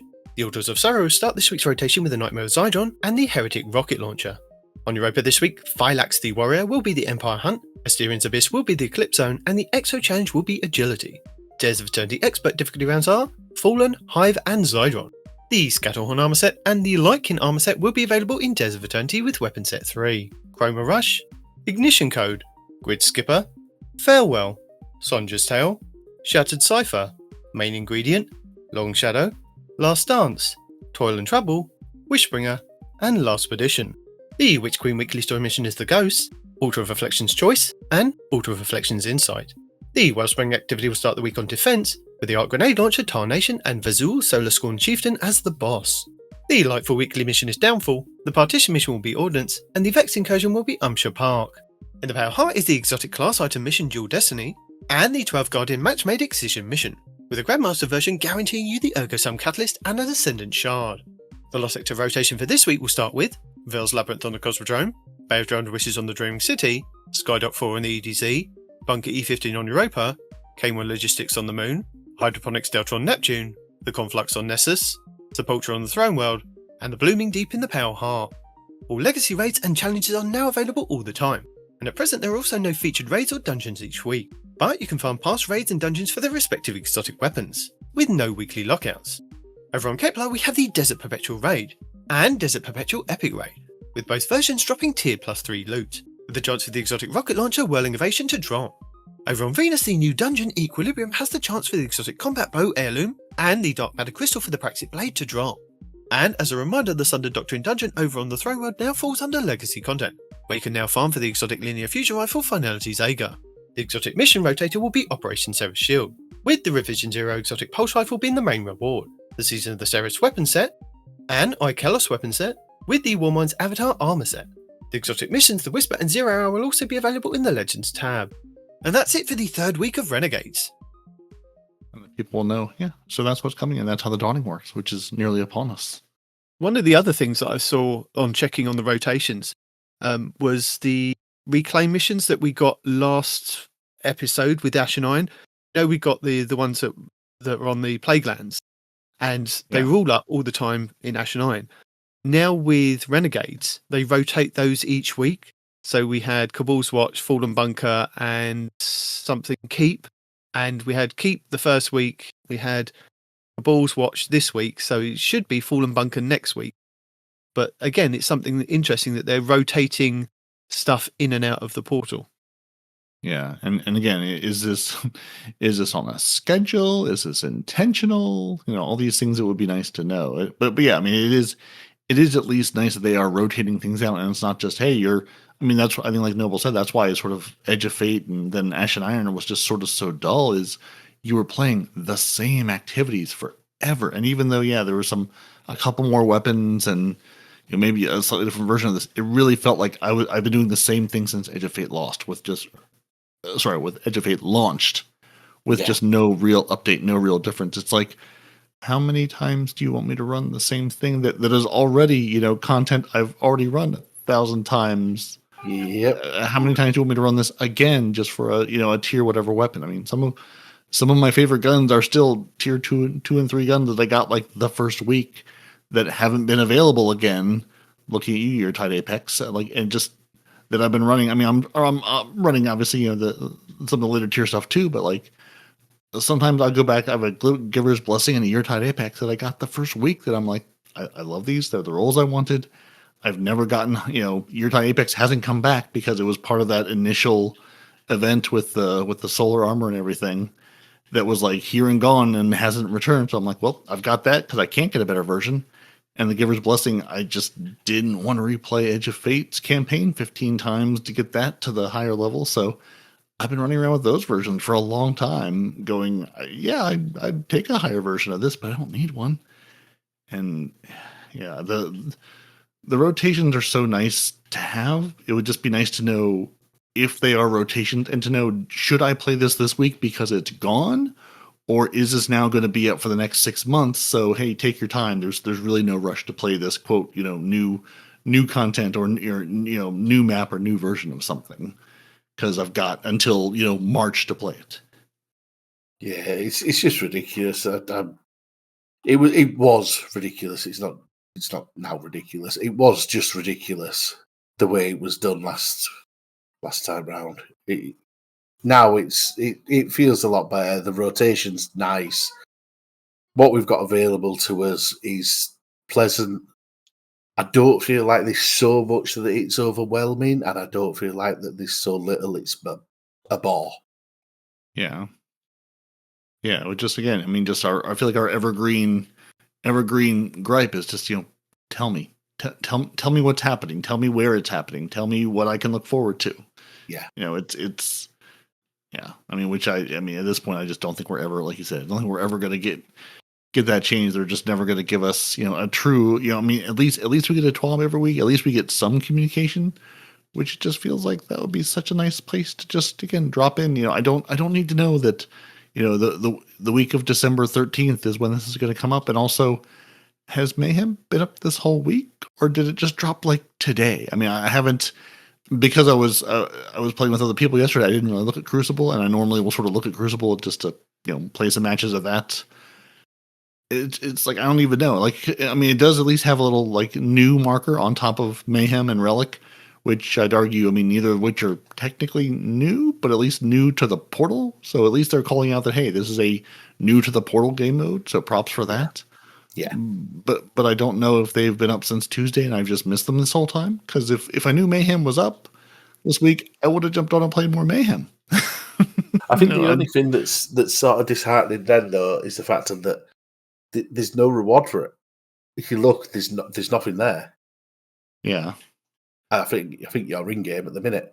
But if you go to the Crucible Ops tab, this, like the control he's got 2 bonus drops, and you achieve a grade B or higher to earn this reward. You get the gauntlets, and then obviously you've got your 3 bonus drops and the peculiar charm on comp. But there's nothing there in Relic or Mayhem. I do have one bonus. I did have one bonus drop for each of them. Like it did show, the 1 engram and 1 bonus drop on the first game. So at least there was, a bonus drop, but nothing else. It would be nice, if there was a featured weapon, a featured armor piece, something for it. And again, and maybe just a singular drop, even. Is that coming? Well, Yeah. that's I mean, that's what I see. I mean, on my screen right now, like Relic still shows one bonus drop, and I did have one bonus drop on Mayhem. So, Right. like, you know, for the very first match, which again is like, it sort of drives me nuts that it's not the same for everybody. Like, you know, everybody doesn't see the same drops and the same bonuses, which feels a little insane again when you're trying to like play with people and figure out what to do. Yeah. Figure out where your reward is. Yeah. Where am I going to be rewarded? Yeah. Or Do you have a wherever they bonus are. here? Well, I do, but do you? No, I don't. Well, I've got one of these. Well, I've got two of these. It's like how did we get here? Yeah. How is it so confusing to go, what's up this week? What should we be playing? If we all do this together, what do we get from it? Yeah, it just shouldn't be confusing. You know, I don't think there should ever be a time in Destiny where you go in and there isn't rewards for completing activities.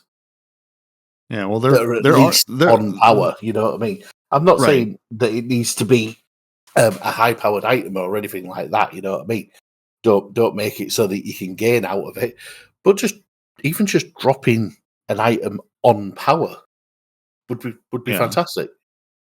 Right. Yeah. Yeah. So I mean, it is dropping things like I just got I'm sitting at 222 right now, and I got a one like 516 leg, and then I got a 526 mark. So I got, you know, one thing, you know, a couple levels higher, or probably on power, and then one thing a little less on power. Which again, I've been so confused partially by, you know, again, like when I was doing the campaign, you know, the legendary one, I would get like a 300 level drop and a 500 level drop going, right, this campaign was built for a time when we were all going to be reset and would have to build ourselves back up again. So the 300 drop makes total sense. And I'm glad at least they added the additional drop. You know, I'm assuming they went back and added the additional drop to say, okay, well, we don't want to give all these people at 400 and 500 300 level drops for a legendary campaign. You know, we'll keep that in there because that's going to be all this extra work to remove. We'll also give them, you know, a drop at their level or a drop above their level. You know, because I'm working my way to 550 again. I'm not in a rush to get there because it just then what do I do? I like having something to work for. Yeah, I think Cheese Forever sent a video earlier this week or last week. You know, it would have been nice to have maybe, you know, like an extra 50, you know, 50 light levels, you know, just like an extra little something to chase. It doesn't, you know, you don't need to reset us to 10 or 200 or anything crazy, but just, you know, having a little something to chase would have been kind of nice. You know, as far as like a light level increase, because it is just a nice, like, hey, I can make this number go up. I've got you know, it feels like I'm taking this XP and I'm doing something with it. I'm getting something for it. It's not just, hey, I'm making the seasonal track go up, or the other 15 tracks that we're slowly working on ranking up each week. So many tracks now. I've got to admit, like, because I didn't play any of really, what was it, Edge of Fate, and I didn't really play Ash of Iron either. And coming into it now, I feel a little bit lost with all these tracks. And when people say to you, "Oh, you go there and it's all there," and I'm like, whoa. Where is there? How many tracks? Where is there exactly, and through which screen, and through then which part of my journey, and which part of the thing do I click on to get to that thing, to get to the other thing, to get to that thing again? And there's just so many places to go now, and it's just so confusing. Yeah, I mean, and I think that's one thing I sort of kept looking to see, you know, as Edge of Fate came out and Ash and Iron came out, and now as Renegades is out, you know, the people sort of doing the content creator grunt work of going, okay, you know, here are all the various things you have. Here's the way to get the things. Here's where these things are, and just sort of, you know, like, again, you know, unfortunately explaining how this game works to people, going, hey, here's where this track is, here's where that track is. Hey, this track you should pull early in the week. This track maybe wait till later in the week, because it'll be something better to get then. And it's just like, there's, you know, just again explaining how the game works and which of these tracks are. Hey, make sure you go visit Zavala, you know, later, you know, if it's for you later in the week, or at least as late as week as you can, because he'll have, you know, if you've played that week, he'll have an armor drop a number drop or two for you and a weapon that will be, if you're below 550, a higher light level. It's basically, free gear every week. Make sure to visit him, which I've missed a bunch of times because I'd be on like a Tuesday or Wednesday and go, no, let me wait till later in the week, and then I might be on the weekend and might remember to pick them up or might not, and then I'll just miss them into the next week. It's like all these little bits and pieces were right, yeah. Because again, like I'm not going to the tower really anymore. I'm no longer going to the tower to pick up bounties or to clear out the postmaster as much as I was, and then doing all this again. Speaking of which, Vanguard orders or Vanguard alerts. Orders are the bounties. Alerts are the playlist. It's the tab, yeah. The fact that the orders, when you complete one, it just gives you a new one and shows up and says, "Hey, you've done that thing. Here's a new one." Have you noticed how much I appreciate that? Have you noticed that they're on a different timer compared to everything else in the game? And I'm a bit confused. I have whether because it just seems like YOLO. We're just going to show these up whenever. I was just pleased that I didn't have to go to a planet to speak to a vendor to turn them in to then get a new one. It just said, "Oh, hey, you've done this. Here's the next one. Hey, you've done this. Here's the next one." Is it like the old bounties that you only? Because I honestly haven't paid any attention to it. Is it like the old bounties that once you've completed one, you get a new one? You get like 24 hours from that point, and then they kind of wipe. Or is it that they are on a rotation? I'm guessing I think they're all. They're all time based. So I think they're sort of on a rotation in that when whenever you come back to the game, you'll be on the one you're on because and I did also realize you could replace those for an ever increasing amount of glimmer, which I think it's like 250 to then 1,000. Like it's not a lot of glimmer, especially if you're sitting at 500,000 glimmer. So if you're sitting here going, I've got a bushel of PvP orders that I don't want to do, you can replace them and it'll just give you a new random one. Oh. And it seems like the common ones, as the screen just changed on me and now I can't see it anymore. The common ones I think are good for 24 hours. So, it pops in and says, 23 hours remaining on this one, expires in 23 hours. And then the legendary ones, I'm guessing are good for a week because like this one I have expires in 6 days and 23 hours. So I'm guessing your legendary, purple ones are good for a week, and the standard ones are good for a day. And then I think there are exotic ones you have a chance to get from like filling that legendary bar or something that I don't know how long those are good for. I don't know if it's more than a week or if it would be something different. So yeah. I mean, it seems to be basically like the same kind of time that the old bounties worked on. Just you no longer have to go and manually pick them up. It's just sort of constantly refilling that bar of, hey, you've got stuff to do in the game.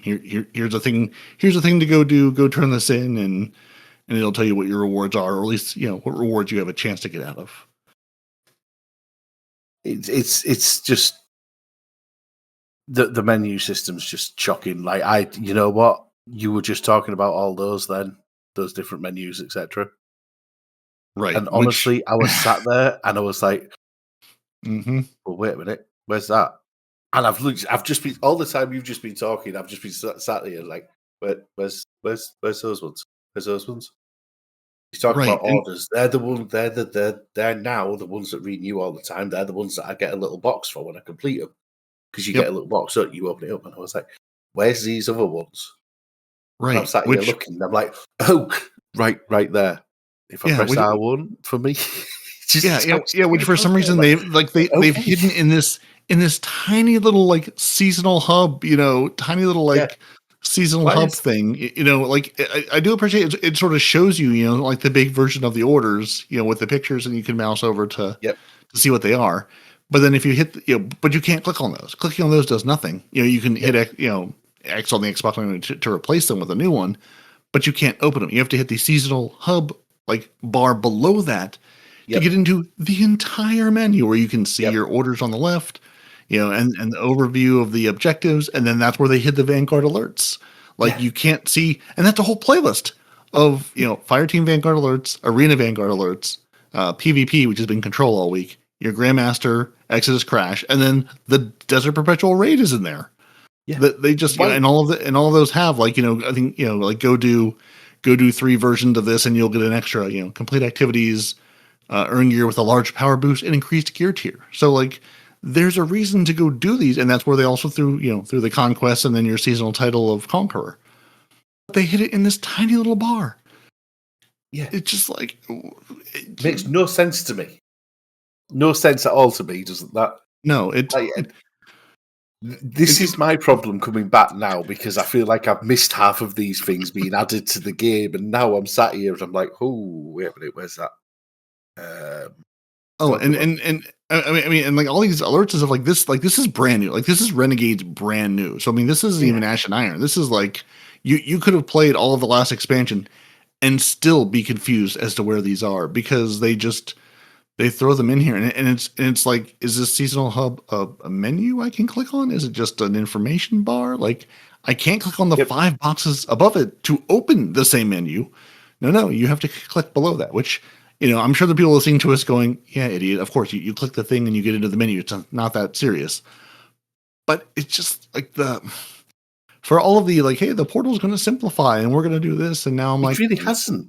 No, it absolutely hasn't, because now we have a director in the portal, which we were talking about. Hey, once we move past Kepler and have another planet or set of planets, what's that going to look like? Well, we're just going to throw Europa, which we already have in the game, into the portal in a new director portal, because that's part of Renegades now, as part of that, like, what I'm going to say is a Helldiver style. Hey, here's the planets with the contested zones.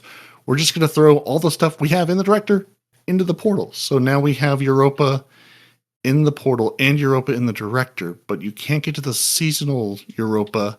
Basically, all the problem you have of go talk to Xur, which Xur? Go talk to Zavala, which Zavala? Go talk to Eris Morn, wait, which one?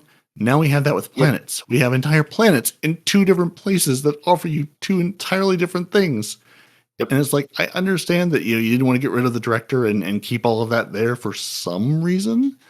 I'm waiting for them to go, hey, we're pulling the director out, because nobody goes there, because there's no reason to ever visit the director for anything. And it just navigating the game that has never been easy to navigate, is never been straightforward on where I'm supposed to go, is now twice as difficult. And I just I don't understand. Like, what is the plan here? Is there a plan? Do we have a plan? Because it just seems like we're just going to attack menus on top of menus on top of menus, and then go, oh, you'll figure it out where this is, and go here to do this. Where is it? Oh, I don't know.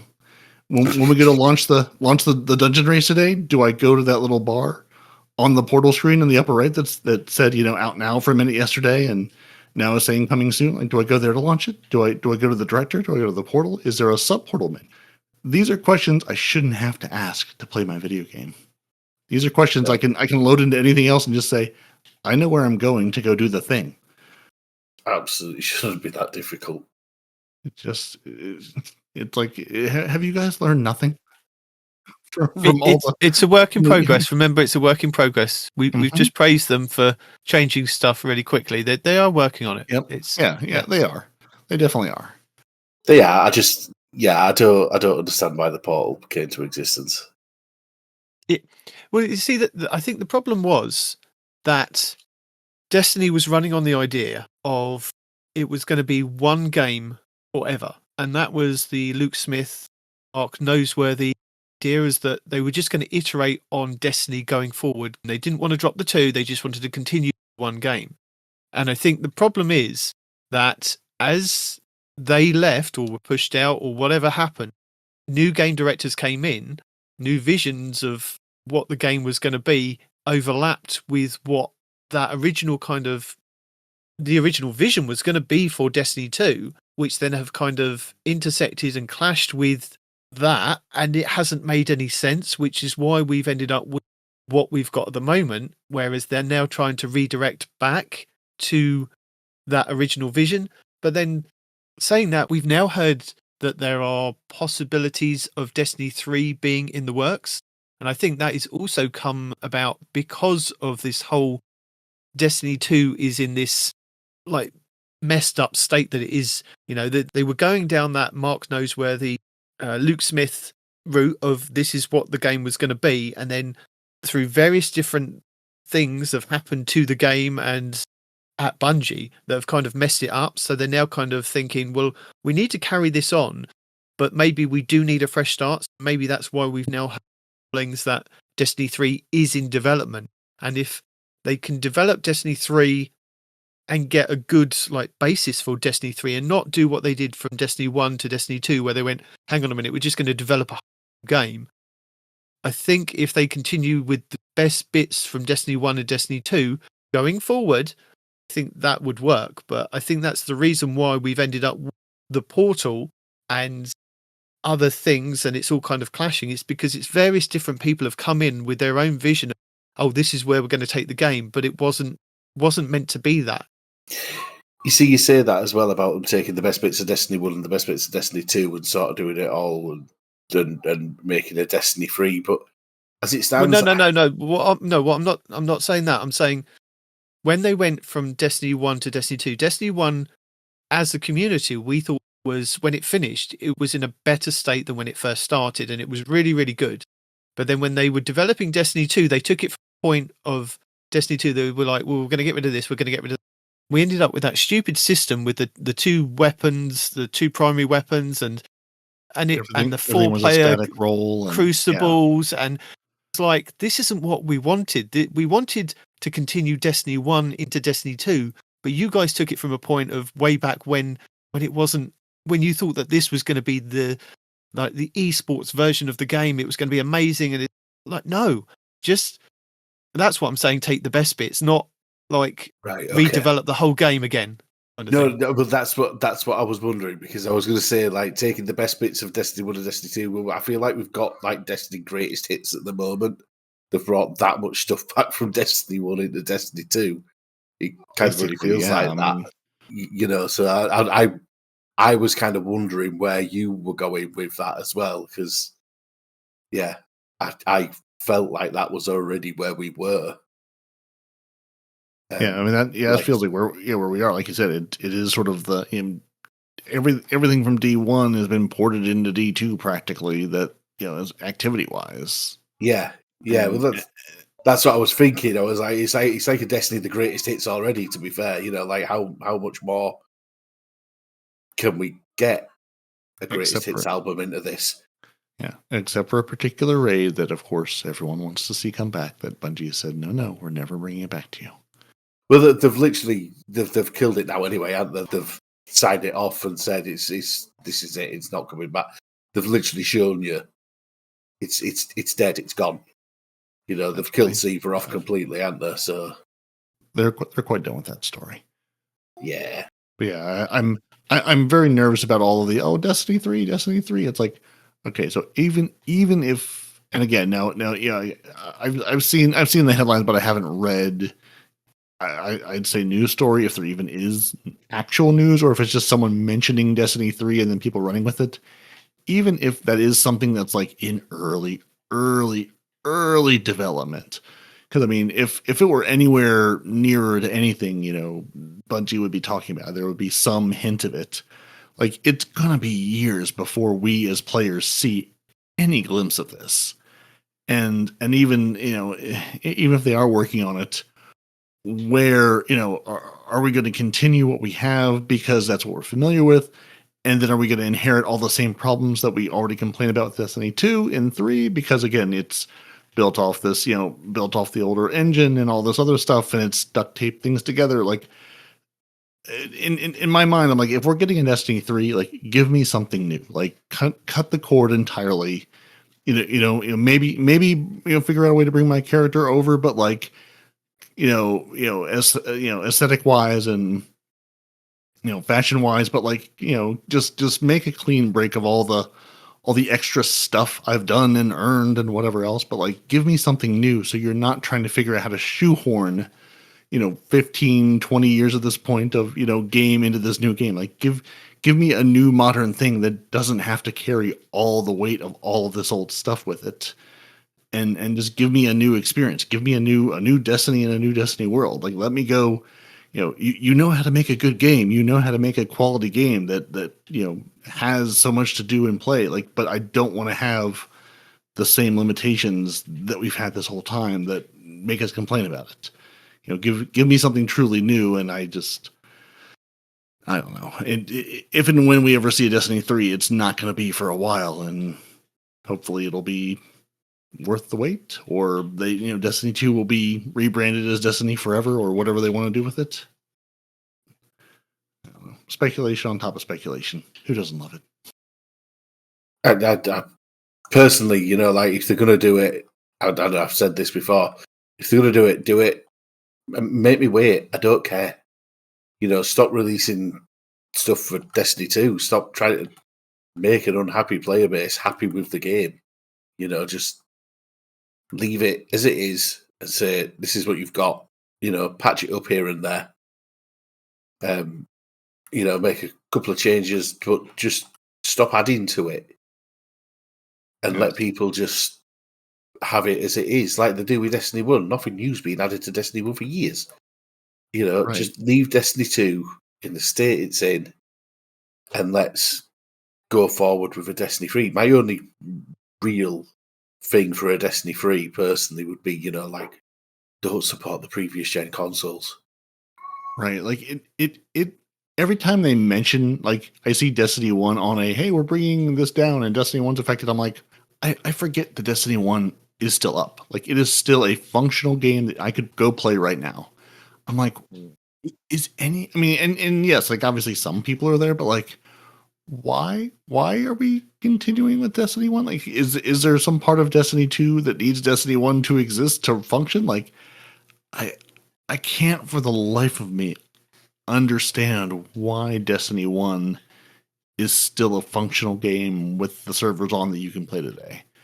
Like, I just don't. I mean, unless it's like, again, like, just like so much shared infrastructure, so much shared whatever, like on the back end, that like you sort of, it's not, like I said, they're not changing, they're not updating, they're not patching it, like they're not fixing things. So like, is it just like, we can more or less, like, the work we're doing to keep Destiny 2 online will work for Destiny 1 too.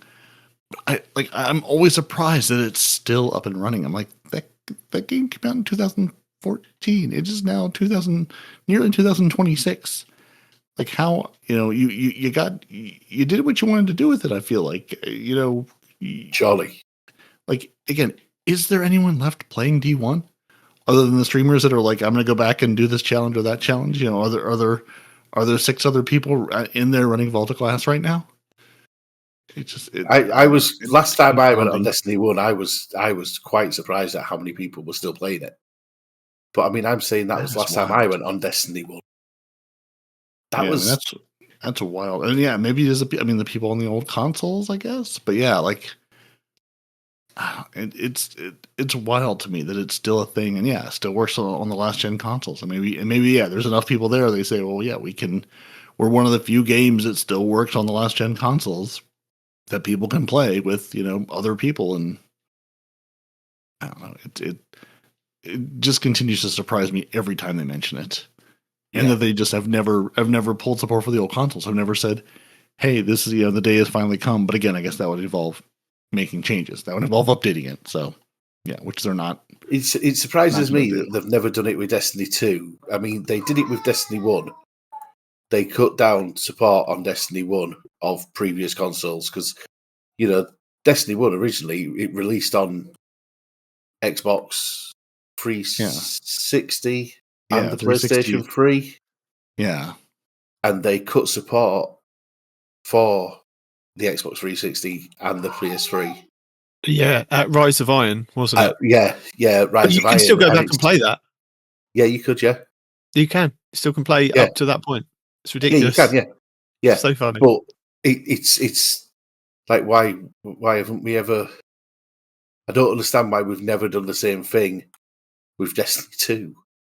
Because a lot of, like, when you're reading patch notes and things like that, like, the older consoles still seem to create quite a few, well, I say create, they seem to have quite a few problems, with this game now, whether it be because of the file size and, the read speed of the hard drives and things like that. I don't know, you know what I mean? Like, I'm not Destiny.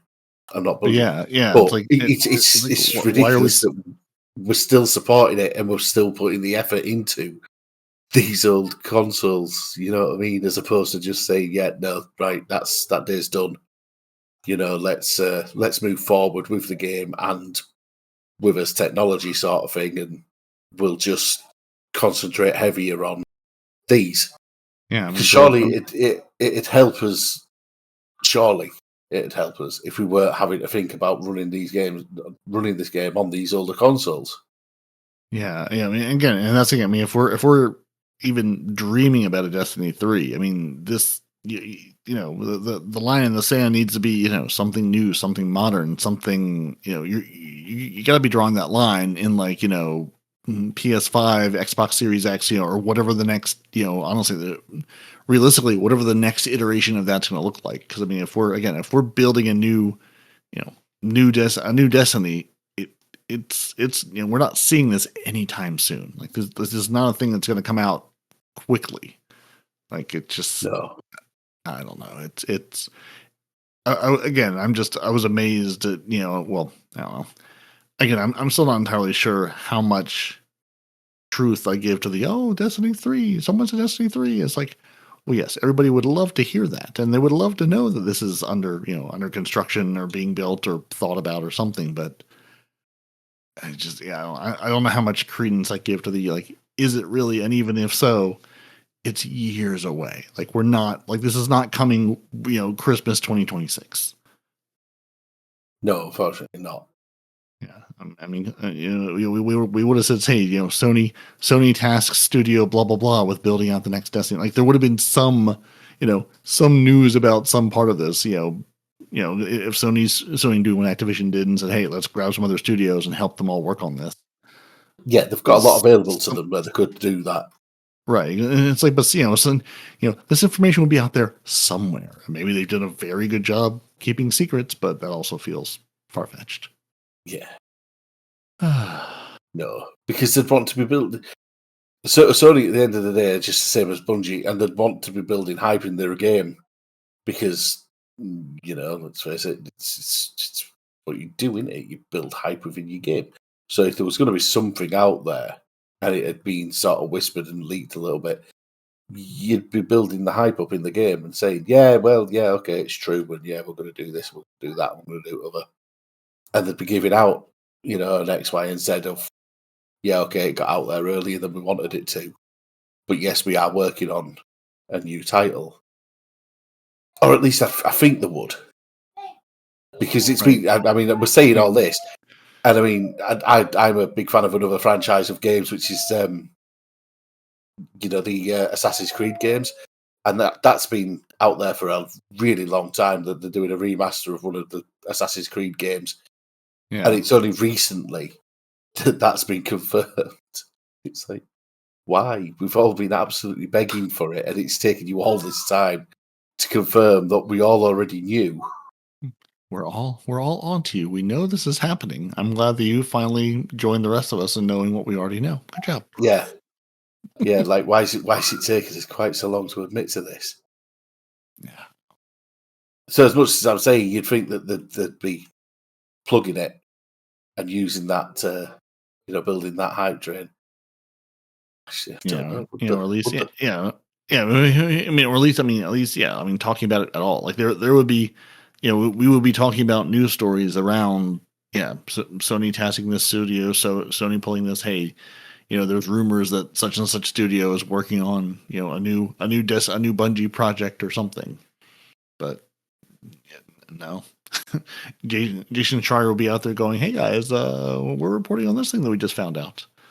Yeah, and none of that's happening, which, yeah, it seems odd. Yeah, if it were happening, there'd be some inkling of it. And again, it's unless this has been secretly in development for the last however many years, which also seems far fetched. Again, like it's not. It could be that shining light out on the horizon, but it's not something we're going to have anytime soon to be playing. So we're here for the duration, with our fancy helmets and our top hats and monocles. As I did notice that you are still rocking that summer gear and that nice flowery Titan mark as well.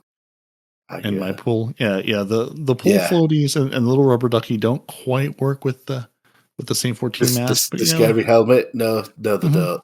No, mate. I my- did think that. I was like, well, it's a fashion choice. Yeah, the Sainted Visage isn't quite. I mean, I could put on the ornament for the Eternal Warrior and just frighten all the children because nobody should see that. That's just. Mm-mm. Which was his? Oh, I mean, nobody should see Eternal Warrior. To be honest, that's the ugliest thing in the game. I'm sure it is. No, that's Capri's horn. I don't know. I'm not sure. I'm not sure. Run off between the top two anyway. So I guess shall we tell the people? You know, we told the people lots of things already, but we got some updates this week we could tell the people about, and then also a TWAB to talk about. Oh my god! Yeah, there's a TWAB. God, there is all these things, and there's a dungeon race going on that I think is coming soon. Okay, we're still coming soon. We're not yet out now. So at least as I'm saying this, as you're hearing this, it's out now and probably over. So congratulations to whoever won the dungeon race, because someone probably ran it. No, not me either. But we did get update 9.5.0.1 this week on December 9th, which fixed a whole bunch of things that I had to explain to friends as we were trying to play the first mission and the Renegade campaign. Okay, here's all the ways this can be broken. Here's all the soft locks I'm aware of. So if you hit any of these, restart the mission and try it again. So in Renegades, they fixed an issue where players could get blocked from launching into the Welcome to the Frontier mission. Fixed an issue where the Welcome to Frontier mission where players could get soft locked by progressing to the Piker crew encounter too quickly. Hit both of those. They fixed an issue in the Imperium mission where players could become soft locked in the trash compactor by destroying the jammers too quickly. Fixed an issue where the Glory Beyond mission would auto-launch into normal difficulty even when the players have been progressing on legendary difficulty. This one, I was doing the campaign on normal on my Titan, and when I got, I had been checking every mission when I launch it because it doesn't really tell you what difficulty you're playing on. I noticed it was launching that Glory Beyond mission on legendary, even though I'd done the rest of it on normal. So I don't know if they then broke it in the other direction or they just defaulted it to legendary. So maybe just as you're doing the campaign, check which difficulty you're on for the missions, because they may be on one, they may be on the other one. And they also fixed an issue where the info broker was not informing players what collectibles they were still missing. I would have to bribe the info broker more, apparently. In the Lawless Frontier, Renegade abilities. The coin flip animation can now be interrupted by the coin throw once the coin lands back in your hand. They updated some description strings to more accurately reflect the ability's functionality. So your Imperium Behemoth, your Invader Behemoths now have about a 35% damage resistance versus enemy supers. Note, we plan to add this damage resistance to non-Invader Behemoths in a future update. So your Stasis Freeze and your Strand Suspend now deal increased damage to player-controlled behemoths. Your Vex Stun Field now deals constant damage to enemy vehicles when they're in the field. Your Imperium Drop Pod, they fixed an issue where the Drop Pod wasn't granting the proper number of bonus ammo bricks to allies at higher level abilities. But it still squished them all the same. Your Recon Shank now only scans invaders every other pulse, and it will now correctly waypoint ambient chests. They fixed an issue where the higher level scans were sometimes not pinging invaders, and fixed a visual issue where the tier 5 and 6 scans incorrectly stated they only had 3 charges. They now correctly state they have 4 charges. General fixes, got a slew of those. Fixed an issue where players could duplicate dunk objects in the Lawless Frontier activities, where the invader teleport points were not consistently grabbing players as expected, where invaders were not being sent back to the ready room if they were traveling quickly on a vehicle as the final timeout occurred. Fixed issues where the supply cash reward chests were floating above the ground, where you could see priority contracts held by other players. You couldn't damage jammer panels with anti-barrier weapons. They fixed an issue where invaders who died as they were getting teleported back could experience rapid teleport visual effects. An issue where a placeholder icon was present when flying to the Tharsis outpost from other destinations, and they updated scatter grenades to be more effective against ablative armor. So scatter grenades even better against that armor type. Vanguard Alerts. Hey, they added those. So, you have to go to your little seasonal hub menu to find them, but there's now Fireteam Ops, Arena Ops, Crucible Ops, all quick plays, all match made, your Grandmaster Vanguard Alert, and the Desert Perpetual Raid, and apparently the Equilibrium Dungeon is also going there once it unlocks later today. All alerts are available from their normal portal nodes. Are they? Are they though? So I guess you can access them through your normal portal nodes as well. So that's good to know. The Grandmaster Alert node is available at the top of the Fireteam Ops node, next to Quick Play. So careful what you're selecting, because you might think, oh, we're going to do this one, and be in a Grandmaster. And that'll either delight you or terrify you, depending what you expected. The three Quick Play alerts now have 3 stages of challenges, each asking you to complete 3 relevant portal activities. The first challenge each week drops a special version of the weekly weapon and a piece of gear from the relevant loot pool. The special version of the weapon will come with a unique origin trait and will be pre-masterworked for your convenience. The second and third challenge stages will drop 2 pieces of gear each, resulting in 4 additional engrams. So there you go. If you run those alerts, you'll just get more gear, more stuff with a special origin trait. And all of these drops are going to come at a higher power than you can get from playing the activities, as well as a higher tier. So if you're sitting at your tier 4, that'll give you high level stuff and tier 5 stuff out of it. The unique weekly weapon with a special origin trait can also drop from any loot source in that pool at a very low rate. Your Grandmaster alerts have a rotating weekly weapon from the Pinnacle pool, and completing the Grandmaster with a B or higher will award the weekly weapon at tier 5, which is Horror's least. As we record this, it'll be something different next week. The first time you complete the Grandmaster alert each week, the weapon drops in a pre-masterwork state with a unique origin trait. Further drops will have a lower chance of dropping with a unique origin trait. Grandmaster alerts will also drop 2 Fireteam Ops engrams based on your grade, as well as your relevant portal loot, as well as other relevant portal loot, whatever that means. In the portal, we've adjusted the quick play scoring so that 550 players should be able to earn a B or higher with the season pass bonus. This will also apply to all quick play nodes, including Vanguard Alert quick plays. Your Arena Ops now has a quick play node, which rotates between Astral Alignment, Catch Crash, and Nightmare Containment. So if you were missing those older activities, you won't any longer, and you can teach all the new people how to do them. Your loot stream objects for reallocated bonus focus now stack, showing players how many are being reallocated. No idea what that means, but now it'll show you something. Fixed an issue where the portal version of the Derealize exotic mission was not awarding the Barodyad or its related intrinsics and catalysts. So now you should be able to get those. So if you just need the weapon, intrinsic 1 and 2, catalyst 1, you'll get that on your first completion on any difficulty. Intrinsics 3, 4, and 5 are now rewarded on sequential completions of the activity on any difficulty. Catalyst 2, 3, and 4 will be rewarded if you do it on Master or higher. And yeah, that's it. So yeah, you can now run Derealize. You'll get your Barodyad. Don't know if they fixed any of the bugs that Derealize had that we read last time it was up, so your mileage may vary. So beware. Your matchmade Grandmaster and Ultimate activities will now have no radar enabled by default, because you don't need to see where people are. It's fine. And they fixed an issue where the Astral Alignment Arena Ops, where the suppressor buff was not stunning abominations. So now your abominations should be stunned. Crucible, they removed the Avant-Garde modifier, your new gear loadout restriction from rotator playlists.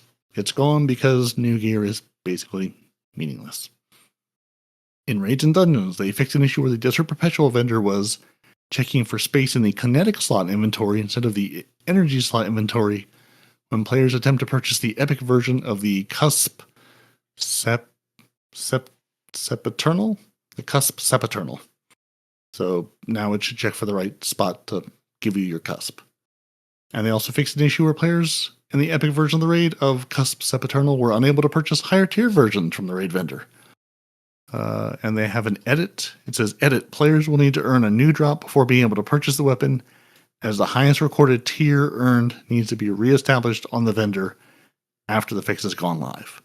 So if you've been trying to get your Cusp and you couldn't get your Cusp, you have to do another epic raid clear in order to get one and buy it. Sorry. Generally, they fixed an issue where players were crashing during the final battle of the Iconoclasm mission from the final shape. the whole reason they extended the open access a week, so that's been resolved as of Tuesday. Titan, they fixed the Praxic vestment. They fixed an issue where players could use this exotic to rapidly throw the Hammer of Soul. Aww. And fixed an issue where the exotic could allow players to fly indefinitely. They can't fly now. Sorry, Titans, no more flying for you indefinitely. Yeah, just get good. Titans can always fly. Mm-hmm. Anything's flyable if you try hard enough. Yeah, man. Just use the right things. Yeah. You can go all the places. Yeah. So also for weapons, your heavy ammo grenade launchers, they fixed an issue where players could not pick up enhanced heavy ammo bricks while this weapon is equipped. The bricks were too big, they just couldn't fit in. Barodiad, they fixed an issue where the Barodiad wasn't gaining seekers when reloading it with marksman's dodge. And the new Malpay's pulse rifle fixed an issue where the weapon's catalyst was not progressing from weapon kills. For weapon perks, your kinetic rupture, they fixed an issue where the kinetic rupture would not activate on players while standing in the Well of Radiance. See, Well of Radiance, good for everything. Titan ability, the Sentinel Shield. Your barrier shield now reloads players' weapons when they're standing behind the shield. And they fixed an issue where the shield throw didn't have a detonation audio. So there you go, reloading and audio. Your Hunter Shatter Dive fixed an issue where it would sometimes not grant frost armor if you collided with an object while diving. So dive better. It's a skill issue. For your artifact, they updated the audio for the Sword Storm artifact mod. Fixed an issue where the Microcosm exotic was not activating kinetic synthesis ammo generation, and an issue with the kinetic synthesis artifact mod would not activate while standing in a Warlock Rift or a Well of Radiance. Almost there. Fixed an issue where subtitles were not matching the dialogue in some languages in Renegades, so some of you may be very, very confused what's going on. Also, fixed an issue where some loadouts were causing weasel errors. Fixed an issue where Xbox players could crash when launching Destiny 2 while their game language was set to traditional Chinese. Fixed an issue where some legacy emotes were priced incorrectly on the Eververse store, where the Without Ceremony ornament for the Icebreaker was using incorrect visuals.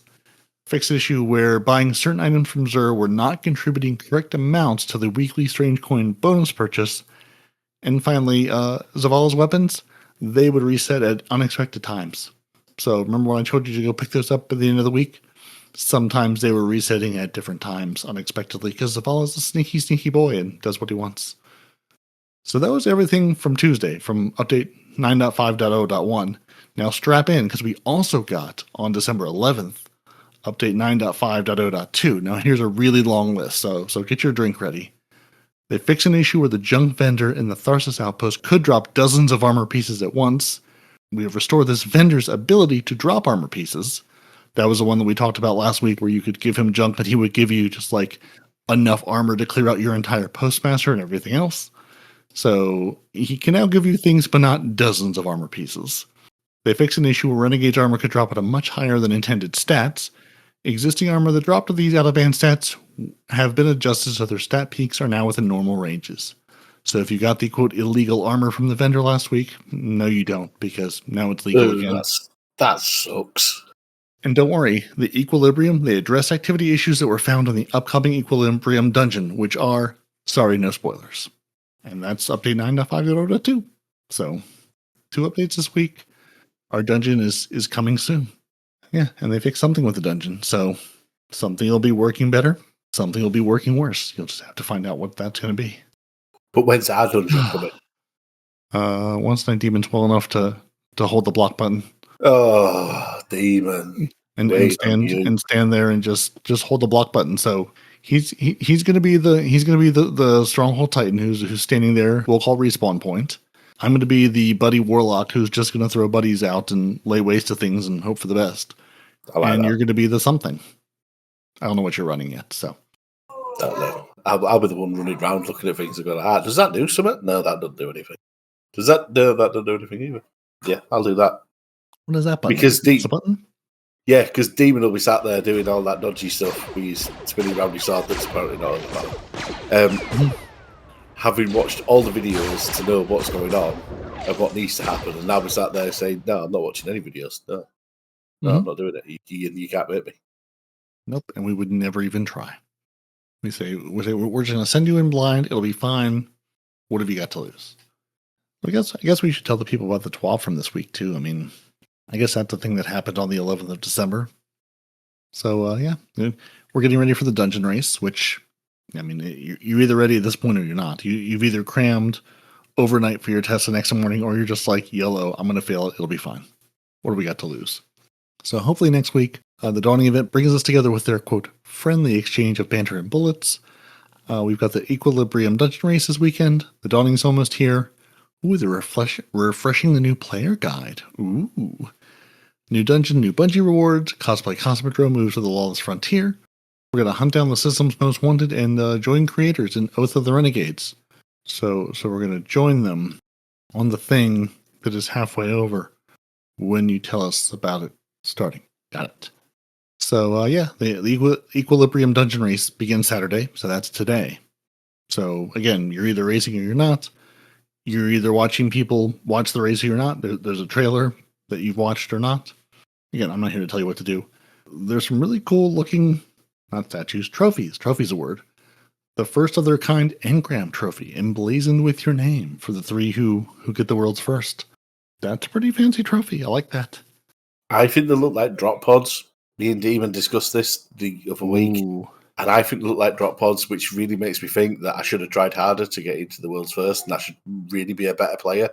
Because if I'd have got one of those, there is a 110% chance I would have absolutely dropped one on the wife's head and then been disappointed. They do look an awful lot like drop pods. Brilliant, aren't they? I absolutely love them. Well, don't worry, because I'm sure somebody will figure out how to 3D print these, and then you can get a 3D print of them.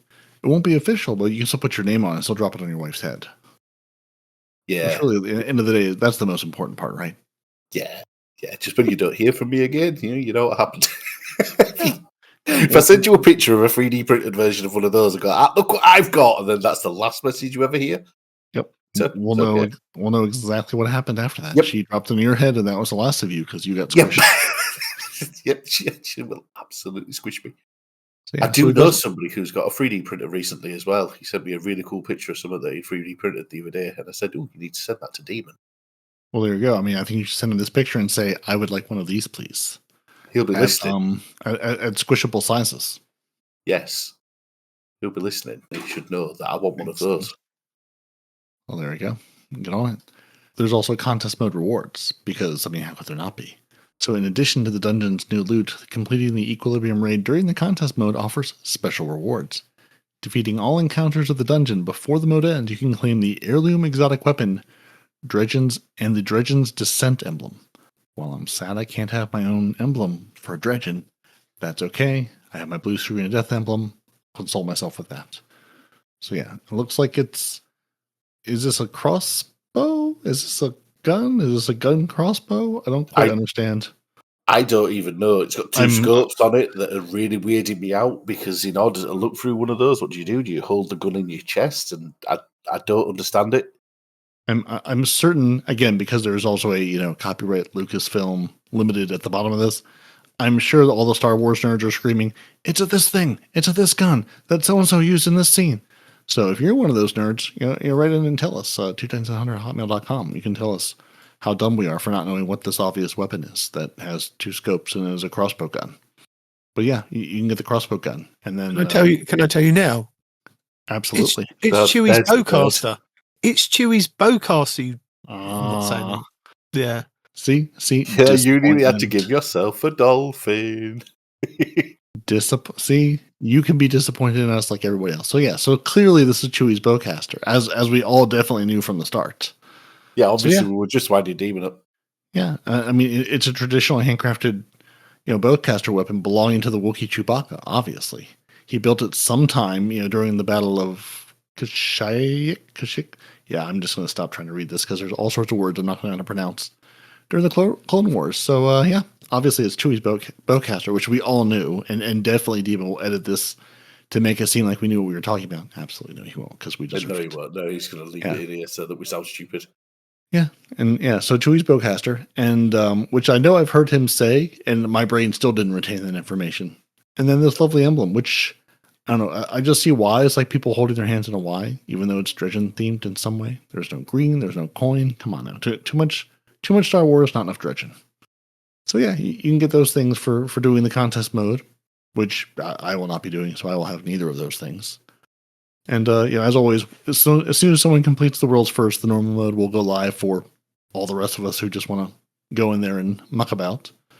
You're either tuned into the Dungeon Zone early for Twitch drops and more, or you're not. You've got 24 hours as the dungeon starts, which I tell you when it is. But if you're hearing this, you've already missed it. So either you tuned in and you heard it because you heard us last week talking about it, or you didn't. You can watch it in English, or you can watch it in French. So you've either done that, and you've gotten your Twitch drop, or you didn't, and you're going, "Oh, the Paranoia Pink Emblem could have been mine, and it wasn't, and now I'm sad." So yeah, there's contest mode entry requirements. There's rules. Again, we read them to you last week. It's already been done. They've disabled the artifact perks of the anti-barrier sniper rifle and kinetic rupture, your woven silk ability aspect for hunters, the navigator exotic trace rifle catalyst, just the catalyst, huh? Refurbished A499 sniper rifle, the uncivil discourse hand cannon, and all volatile mods. They can still be slotted, but they won't give you any additional benefit in the dungeon. They may disable more things, but as of Thursday at least, that's what they had disabled. Again, things that are over by now, but there's a not swap clarification. With the dungeon going live, they just want to clarify that your PvE not swap has its ammo type trigger removed, as well as an orb and special /heavy ammo penalties. The description was updated to match the current behavior, as well as mentioning changing the armor stats mods as being a trigger. Apparently, the TWAB from December 4th, they updated that to reflect all this. Again, you're either in the dungeon or you're not, and this won't matter outside the dungeon contest mode. They have some Praxic Blade crystal drop details for us. So early on during Renegades launch week, Eagle-Eyed Guardians were quick to notice the Equilibrium is home to an extra special prize, the Dark Matter Crystal, taken. When set in a Praxic Blade, this crystal creates a beam of brilliant dark light that has a low chance to drop on fully clearing all encounters in Equilibrium in contest mode or normal mode. The encounters do not need to be cleared in a specific order as they are independently tracked. So progress resets weekly on each full clear. This means players are not limited to one chance per class per week, and instead will be able to clear Equilibrium repeatedly in their search for the crystal drop. So if you want the Dark Crystal, you can play the dungeon as many times as you want to try to get your way there and get your lovely Dark Crystal. There's also some overlays that Demon downloaded live last week for our contest mode that we're not contest moding. And we have a Dawning preview. So now Demon already told you exactly how to play the Dawning and all the things you need to know. This is where we bake our cookies, we throw them into ovens, we throw them in Guardians. It's going to start on December 16th and will run until January 6th, 2026. We'll also be throwing snowballs at people because why wouldn't we? So Demon told us how it works. Let's see what Bungie has to say on how it works. I'm really looking forward to this bit. Go on, sorry. So the snowball fight is here. Have you ever thought to yourself, gee, I wish I could throw snowballs at other Guardians? Ask yourself no more. This year we have a new Crucible op activity, Dawning Snowball Fight. Yes. Where you can live out your fantasy of the most overpowered snowball fight of all time. No weapons, no abilities, just soft powder, and after a while, a snowball super to one-shot your cool-headed rivals. I am very excited. In the past years, snow will be falling in several locations, allowing you to make and throw snowballs that slow, freeze, and shatter foes. This snowstorm modifier will be active in portal activities, generating snowballs upon defeating combatants. Well, I know what I'm doing for the entire Dawning. Don't ask me to do anything else. I'm going to be having snowball fights. I'm going to be throwing snowballs. I'm going to figure out which armor piece gives me, which counter gives me a snowball kill, and I'm going to put that on, and we're just going to throw snowballs, people. That's it. No more cookies, only snowballs. I guess we could also cook some cookies for your favorite Destiny denizens. So Grandma Eva Levante will make her return with a cookie cooking quest. So if we weren't hard enough for us already. That was a difficult one. Learn how to gather your questionable edible ingredients, Vex milk, acquire Essence of Dawning, and use her cookie oven to bake the tantalizing treats for stalwart heroes you know and love in the tower and beyond. Exchange your baked goods across the solar system to earn special Dawning-themed rewards. So in addition to the 20 bakes you may know for the recipes already, we've added 2 new cookies and cookie recipients. So they've newly added the Dark Matter Drizzlers for the Dean of the Ionians, who is on Caldera on Kepler Orange solo ops. Interesting to stop by your solo op and say, hold on, Dean, I have some cookies for you. Let me go back to killing these things. Also, Archie gets some peanut butter paw prints for Archie, our little robo dog of the Tower Annex.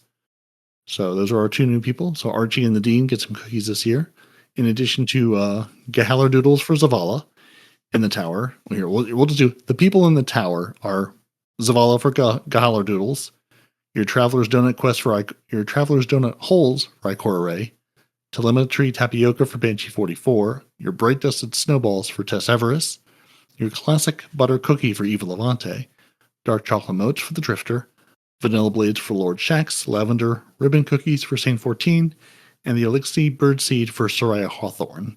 Oh, and Hot Crossed Buns for 801. Now, if you're going to bake your Gentleman Shortbread for Devram K, he's back in ADC in his tower where he lives. In the Cosmodrome, we have Blueberry Crumblers for Shal Han. On Europa, we have Stalwart Thins for Elsie Bray, and the Etheric Cold Snaps for Varix. On Nessus, we have the Infinite Forest Cake for Failsafe. Dreaming City, we have the Ill Fortune Cookies for Petrivenge.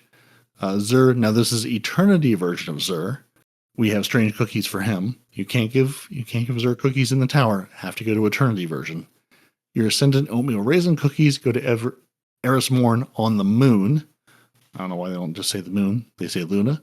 But yeah, so Eris Morn on the Moon. You need to go see that Eris Morn to get for those cookies. In the Throne World, we have Lucent Crunch for Finch. And finally, Neomuna Pie for Nimbus on Neomuna. Or I guess Neomun Pie, I guess it is. Neomun Pie for Nimbus on Neomuna. Did you just call it Neopunda? Neopuna, Neomuna, Again, we are excellent word readers. That is what we excel at here at this lovely podcast. I'm a pathetic giggler. He's an excellent word reader. Mm-hmm. And I can tell they just ran out. They were like, we need a cookie for Neomuna. We'll just call it Neomun Pie. And we'll give it to Nimbus. We've run out of names for cookies. We're just gonna roll with this. You might notice that Lodi is not on the cookie delivery list. Is it because he's been naughty and not nice? Fret not. That's because you'll be posting real cookies for him during the dawning in a trade for emblems. More on this in next week's TWID. So apparently, preheat your oven, Noble, because we're going to be baking real life cookies to make Lodi happy. And will that help us bind the 9? I don't know. I am making Lodi nothing. Nobody but Archie is getting cookies out of me. Well, there you go. That dog is not going to be able to move by the time I finish feeding him cookies because he's a good dog. He's a very good doggo. He's the best dog. 11 out of 10. He's going to get all the cookies. He's such a fat dog. Yeah, I fear that nobody else is going to get cookies except for Archie. There will be no other cookies. There will be no other cookies served, which I think everybody will be fine with. Yeah. Although, where's our Destiny cat? Where's the Destiny cat to feed for the people who need to feed cats? Not going to name any names, but some people enjoy cats too. Where's our Destiny kitty cat? Bungie? Archie ate it. Probably. That's twice the amount of cookies he's now getting out of me. He's a good boy. So in addition to cookies, we have a lot of rewards to earn. So the Dawning is entering the event home for the first time, just like Festival of the Lost and Solstice. There's a shader, a ship, an emblem, a ghost shell, and more for you waiting in the event rank track, as well as weapons, of course. So they've got lovely pictures of all those things that look very Dawning color, Dawning themed. We're also going to have your Dawning engrams that's going to drop you weapons like the Mistral Rift, the Adaptive Frame Void Linear Fusion Rifle, Permafrost, your Wave Frame Stasis Grenade Launcher, and of course I got to do one of these every time. Fimblewinter Stitch. Yes, Fimblewinter Stitch, your Precision Frame Arc Sidearm. That's what I'm going with. And those again are all very Dawning themed, whites and blues with a gold trim. Yeah, love a wave frame. Love an area denial grenade launcher. Love a wave frame grenade launcher too. So you'll get one guaranteed holofoil of each of these with random perks from the event track And you can also find more by earning your Dawning Engram from portal activities or trading Dawning Spirit with Eva in the tower for Dawning Engrams. So yeah, go there, chase those things, and yeah, you'll have all the Dawning things, and you'll have Spirit to make cookies to give to Archie. They've also remembered that new players exist, and they have a new chapter for the new player guide. So for some time, they've wanted to refresh the new player guide to be more comprehensive and always available resource for players who've just recently started playing Destiny 2. God help you. The first chapter of the refresh guide, Getting Started with Destiny 2, is now available as part of Bungie Help, and they'll be adding many more chapters covering gameplay basics and beyond in the next weeks. So yeah, they've put it into Bungie Help now, and they link it from the TWAB, because will you ever find it any other way? I don't know, but it's there, and they have the, what's Bungie, how to install the game, how to make a player account. They talk about cross save and give you one sentence descriptions for which class you could choose, your character customization for a character you will basically never see again, and then that's it. So I mean, real bare bones, like, hey, this is how you install the game, make a Bungie account, decide on cross save, and make a character. But could you imagine if they actually went into detail? The PDF file size for getting started with Destiny 2 would be bigger than the file size of Destiny 2. Yeah, of the game itself. So yeah, at least they're trying. At least they're trying to revamp things, and hopefully this continues. And they continue to tell people about it, that they're going to put together an actual good getting started guide. I mean, really, at this point, why not? Throw some money at some content creators and say, can you make a really good in-depth video and written guide on how to get started in this game? Because someone out there has to be able to do a really good job, and just throw some money at them and make it happen. Because I feel like this is the third time we've done this, and maybe it's helping people out. I don't know. I mean, at least they're aware of it. At least they're trying. So good, I guess. Maybe. I suppose they're going to have to keep rewriting it because they keep changing the basics of the game so much. Right, exactly. They revamped everything. Remember the guy we had? None of that matters anymore. None of those people exist, and you can't play those activities. Good luck. Yeah. Do you even start with Chalcon in the Cosmodrome at this point? Do you even visit the Cosmodrome? I have no idea. Yeah, exactly. If you need a Sparrow, go see Amanda Holiday. Oh, no, wait, don't. Go see Amanda Holiday. Never mind. No, she cannot help you with that. We don't speak of Amanda Holiday. She does not get cookies. No. So yeah, so they're working on that. Also, back to Equilibrium Dungeon, they've got Bungie Rewards, because of course they do. It launches today. If you manage to complete the dungeon between now and April 30th of 2026, you get the Equilibrium Dungeon hoodie and pin. So if you master the dungeon and complete the Praxic title by April 30th, you get the Praxic title Bungie pin reward. All purchases during Renegades will also come with a secret weapon emblem with every purchase. My reading ability is just going downhill quickly. I'm not going to lie, that has to be the most boring hoodie I've ever seen them produce. Yeah, I'm looking at this going, it's like an olive green hoodie with some the Bungie logo and like dungeon logo on the other sleeve, and then some like, I can't tell, like, are those vertical pockets? Are those just like, they are vertical are those pockets. Like little pouches? There is the dungeon symbol on the on left hand side of the chest. Yeah, and but like just barely, like just the lightest little, and then like a ridge, like the hood itself has like a design, ridge design on it. I don't know. It's just boring. Yeah, it's very weird, and but that's a thing you could buy when you do the dungeon or not. But yeah. Speaking of things that are not boring, though, our Cosplay Cosmodrome moves to the Lawless Frontier, and we have a new batch of people as Drifter Erismorn, Anor Mahal, and Premier Loom.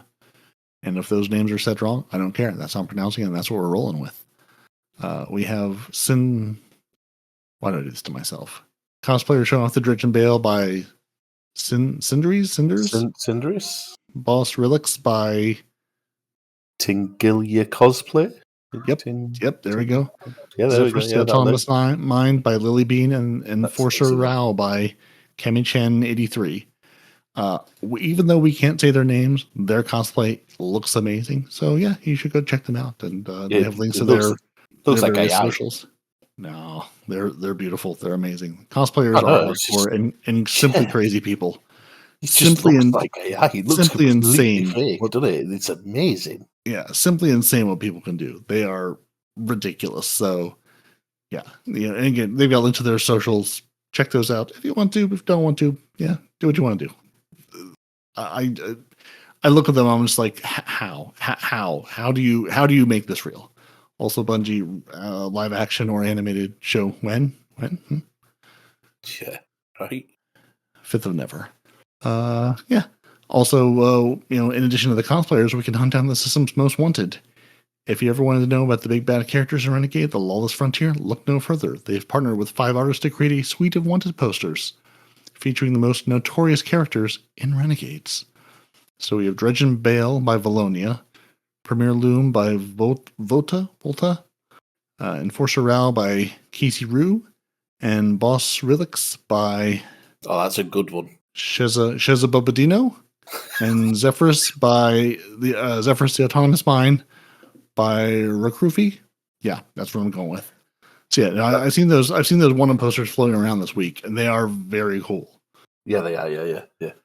I thought they were going to come as what do you call those plate things that Destiny joined? Yeah, the disc plates. Yes. Where's my disc plate? Where's my even my high? Where's my lovely little download? Is there a PDF? I mean, they do have like the big version of the artwork. They do link to the system's most wanted. There's links both to the Cosplay Cosmodrome with some proper full size images, which again are just mind boggling. Yeah, and they've got some again for the wanted posters. So there are large versions like JPEG large versions of these wanted posters, which I'm going to assume you could probably print at decent quality. But yeah, like where's my proper where's my poster set? Where's my Bungie? It would be nice if you were doing something for these creators and say, hey, for whatever dollars, buy this full set or buy the posters you want. Let's do a revenue split with the creators. It can maybe help you win some good graces back with artists. Some other artists, which I did see, and I think either you or Renard mentioned. They did the artist who had all the work with Marathon, lovingly borrowed by Bungie. We'll say, did basically tweet that hey, we've come to an arrangement that I am pleased with. So Bungie did make right to some degree. I'm gonna hope monetarily. For basically saying, hey, we're going to use all your art for Marathon. So yeah, Bungie, it would be nice to at least you are partnering with people properly. It'd be nice if you were partnering with them and also letting us throw money at them to get these things. If I had the room and you were that sort of way inclined, and I didn't have small children that ate up every ounce of my money, those nice A3 size in your man cave in a nice picture frame on the wall. They look lovely. It's amazing artwork. Yeah. I mean, these. Yeah, and again, like you said, these on a disc plate would look so good. Yeah. This Dredgen Bale and like that purple and that. It's amazing, isn't it? Yeah. So they do look like they're. I'm just opening one of these images up. They do look like big enough to probably print.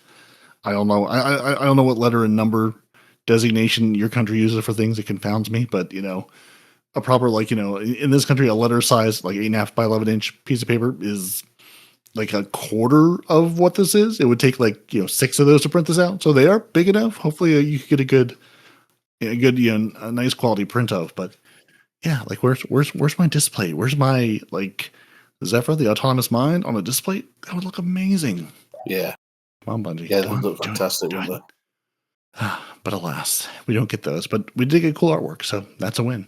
And then, you can join creators in the Oath of the Renegades that we spent the first, half an hour moaning about not knowing anything about that started a while back. So, so apparently each of these lieutenants will be streaming for 2 hours during these times, so stay tuned to their visual social platforms for their specific streams. So, the 11th has already happened. But on December 15th from 9 a.m. PT on the 15th to 9 a.m. PT on the 16th, And then December 18th to 19th, basically for that same 9 a.m. to 9 a.m. 24-hour period, the various lieutenants for each syndicate will be streaming. So in the Totality Division, Scarrow, Mr. Raffle Waffles, Leopard, Kakas HD, Mactix, Malachi, I'm not going to do this myself. We've learned our lesson so far. There are a bunch of, there's a list of people. It's all in between. You can go read it. Go to oathoftherenegades.com. You can choose the team you want to follow, which, as Night Demon told us, doesn't have to be the team you've aligned with in game. There's a bunch of people for Totality Division, a bunch for Tharsis Reformation, and a bunch for Pikers. It is interesting where they have all these people listed, and then in some cases it will say, and a community member. And I'm wondering, did you just not know who that was going to be? Is it someone from the community of the people on the same line of them? It's just very strange. It's like, oh, and a community member, them too. So, you go there, basically when you go to oathoftherenegades.com, you can choose when you can look at each of the factions. It has a big list of who the lieutenants are. So find your favorite streamer or your friend there, go follow them. And they'll be streaming on the 18th and the 15th of December in a 2-hour window in that 24 hours. So go follow their channels and they'll tell you when exactly that's happening. Yeah, why are we trying to read all these names? Why do we do this? I don't know. We look at this and say, I can do this, and then go, no, I absolutely cannot do this. Yeah, no, that was a child. Apologies. No, it's all good. Well, I mean, clearly your child just thrilled about the player support report. Obviously. They're like, finally, we've made it the player support report. Vanguard alerts are in Fireteam Finder. They're thrilled that we're aware of an issue that some Vanguard alerts are not present in Fireteam Finder. Players can get around this issue by clicking on the Vanguard alert activity, clicking the Find button underneath the player's emblem, and either searching or joining or creating a listing in Fireteam Finder. So, yeah. So, was excited, but it's broken. So, less excited. So, we told you about all the things Bungie fixed. Here's the things that they are still aware of that are very much broken. Renegades, in the Tharsis Outpost, there is a vault there, but it doesn't have an in-world emblem or map icon. There's no indication that it exists, but it is there, I promise you. Some players are reporting not earning faction weekly shipments that they have earned the previous week, and if a player dies at the same time as they complete the final encounter of the Fire and Ice mission, they will not be taken to the final reward room. So I don't know if it just ends. I don't know if they have to replay the mission, but you don't get to go to the room and get your final reward. So bad things. And if you are looking for the vault on the Tharsis Outpost, it's over by the Postmaster, which I believe does have an icon. So it's over there in that same area. In the Lawless Frontier, your death marks will not be refunded during a double cross if the other player disconnects while flying into the activity. Combatants can move just inside objective and vulnerability shields, preventing them from being defeated. Falcon vehicles cannot be entered when they are submerged in water. Okay. The Falcon is not granting progress to the Resourceful Renegade Triumph. Credits earned via lockboxes are not counting toward the Make a Killing Triumph. Those will all be things that make sense now that I've finished the campaign and can start playing these things. I have some death marks. I don't know what to do yet. I think they're like invader currencies, but yeah, that'll all make sense at some point. In the activities and portals, some Vanguard alerts are not present in Fireteam Finder. The Conductor's Keep Master Quest is spawning players at an incorrect point in the mission, making it impossible to complete. They've turned the activity off while they fix this. So if you're trying to do the Conductor's Keep Master Quest, no, you're not. Titans who enter a brig vehicle with a thruster class ability and a sword equipped are unable to exit the vehicle. You are entirely too bulky, and now you're stuck. You get wedged. Yep, it's no good. Players are unable to complete the Altar of Reflection catalyst due to one of the bosses staying immune. Good, excellent. Weapons and perks. Players are not consistently earning catalysts for the Praxic blade when successfully completing the requirements. Which catalysts? Which requirements? Don't know, but it's inconsistent. The Accelerated Assault Origin trait is losing ammo on burst weapons. Listen, the assault is accelerated, not the weapon, not the ammo you have to assault things with. Oh, and wish keepers and snaring lines are not generating when hitting a target directly. So wish keeper is not keeping its wish and snaring things like it should. The reward past rank 56 reward armor for Hunter is incorrectly gating acquisition behind if the player is a Titan, preventing acquisition. So Hunters trying to get to level 56 Hunter armor can't get it because they're not a Titan. Well, it says right for being a hunter. Yeah, I mean, clearly the answer is obvious. Be a Titan. Be a Titan and then go collect the Hunter armor on your Hunter while being your Titan. Yeah, no problem. The collection menus are not consistently displaying Renegade items properly when previewed, and the exquisite weapon display ornament is not activating its sound effects when paired with all Darcy ornaments. Sure. So yeah, so those are all the things that are broken. We told you the things that are broken, things that are fixed, what's coming. We do have our art of the week, which is fantastic. Just flailing on the floor, having a hissy fit, which is perfect. Yep. And we were a week early to this one. You know, a couple weeks ago, Bungie put in a patch note about Hyrna, Hyrna, Hynra, however, Hyrna, whoever that person is, basically put in the patch saying, hey, we can't wait to see their montage. So, of course, they made the video that we told you about last week. And Bungie says, as we asked a few weeks ago, more like requested, Hynra, to use a recently reintroduced Rambo as one of his crazy PvP montages, and wow, did he deliver? Don't try this at home. So they're featuring the video we featured last week, so beat you to it. And that's their penultimate tweet for 2025. 1 week into Renegades, we've seen Guardians joining the Drifters' motley crew, equipping and customizing their Praxic blades, and staking their fortunes in the lawless frontier. Also, we have Vanguard Alerts in the mix and a new feature bringing a set of activity playlists that grant great rewards. Be sure to dress warmly with excellent fashion choices for the drawing next week, and we'll see you Tuesday. And also, they're reminding us yet again, the Equilibrium Dungeon Race is going on. So good luck to all those Equilibrium Dungeon Racers. Apparently, I've just got a notification in game that there is an updated list of banned items. Ooh. Let's see. Now, let's see if they actually put that. Again, not that it'll matter to people hearing this when they hear it, but we are nothing if not overly thorough. Well, the only reason I'm even remotely curious is because I really, really, really want the sword to be on that updated list. Mm-hmm. Yeah, I know you do. Let's see. They had a link to disabled items list. They had a link to bung.ie/disables. Other disabled items. Contest mode. Sniper, Rupture, Silk. I don't see anything new on the list. No, I was just wondering if they've tweeted something. No, they had neither. I checked that first. Interesting. I did not see that notification in game. Of course, I've just been seeing in the tower. I've only seen it because I've left the tower and gone to a location. At which point, obviously, it's then given me. Oh, yes. The list has been, Go to Bungie/disables, basically. Bung.ie/disables, which is where I've gone.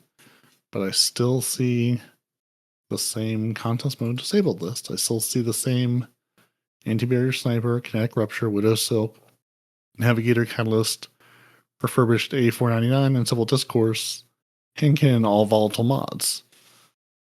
So, are we gonna publish the new updated list, Bungie, or are we gonna keep that a secret? No, we're not. No, we'll keep it a secret, and then when you can't load in, you'll just be stressed out. Yeah, it'll be like it's a surprise. If and when they update the list for realsies, we'll tell you about it. But until then, nothing really much to tell you. I mean, they do mention bounty and weapon leveling progression. So to give our servers some room to breathe, there'll be no bounty or weapon leveling progress for combatant kills below boss tiers within all versions of the raid and dungeon during contest mode, but that's just sort of their static. Hey, while this is going on, we're not tracking that because things might fall over, and we want that to happen. But yeah, no new. All right, we'll come back to that in a minute. Just because I'm curious to see if or if there's some late breaking. Let's see, hold on. Has She's Forever put out a video saying, "Hey, by the way, this is super broken. Maybe we shouldn't use this." That's generally the case, isn't it? Generally, someone makes them aware of something. Yeah, or someone again. I mean, I'm sure obviously people are telling them on the, privately going, you might want to turn this off because it's super broken for this raid race or dungeon race. But yeah, nothing has been updated yet. So no, I can't find anything. Yeah, we'll see. Seems odd. So they told us. So Bungie, props on telling us in the game. However, I'm gonna deduct 30 points for not actually giving us the information anywhere. Yeah, not via page, not via tweet, not via. There's nothing that I see. No, I can't find anything either. Like I say, I went straight to Twitter thinking it'd be on Twitter, but oh no, that was the banner telling them. I was like, a banner in the portal told you it was out yesterday, and it wasn't out yesterday. So yeah, that's the last thing they tweeted from Destiny 2 team anyway.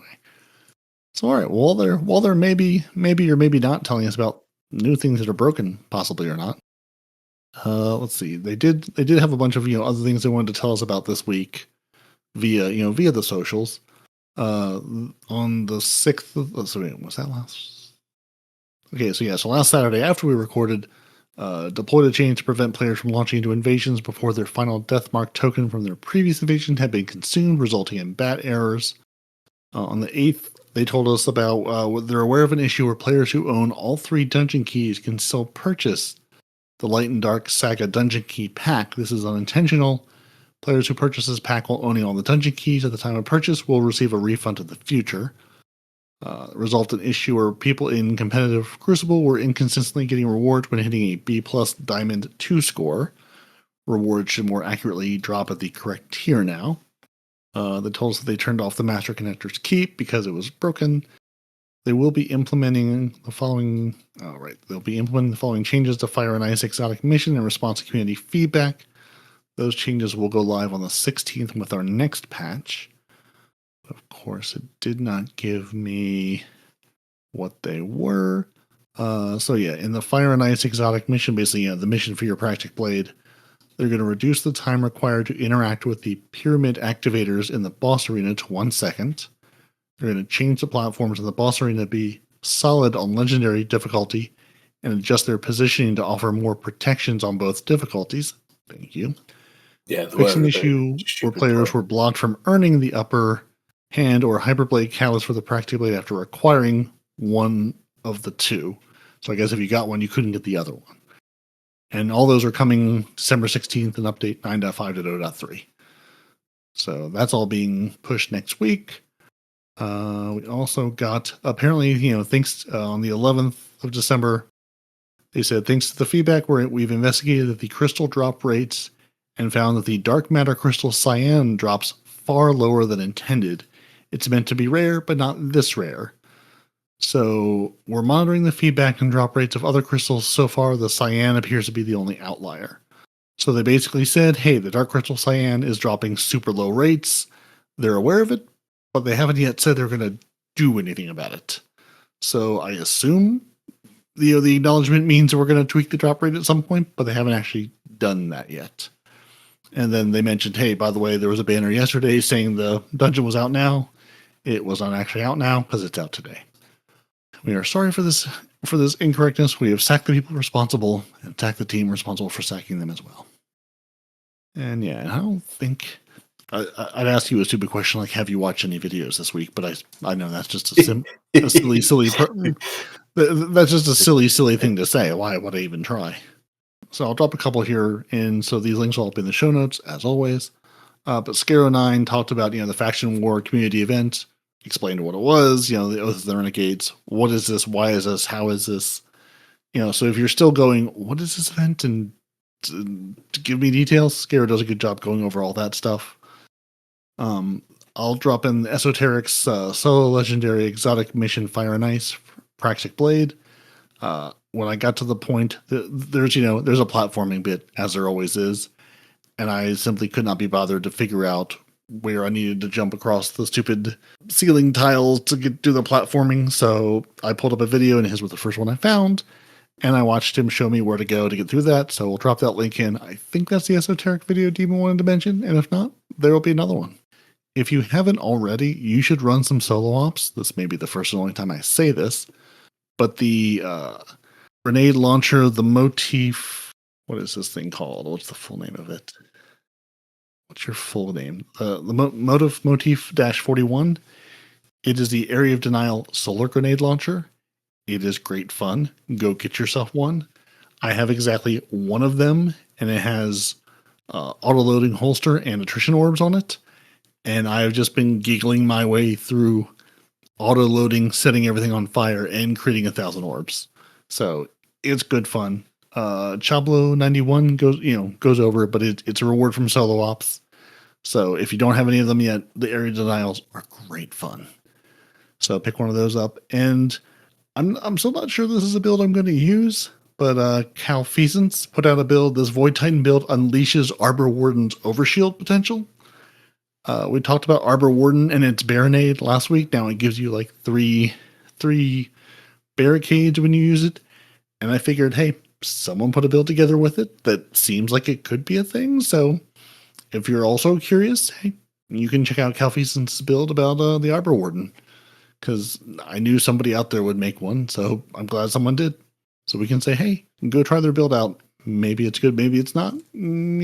Try it out, report back, or just have a good time with it. And that's all the videos I've got. That's all the videos you've got. And still no update on the disabled list. So no, I don't know what's going on with that.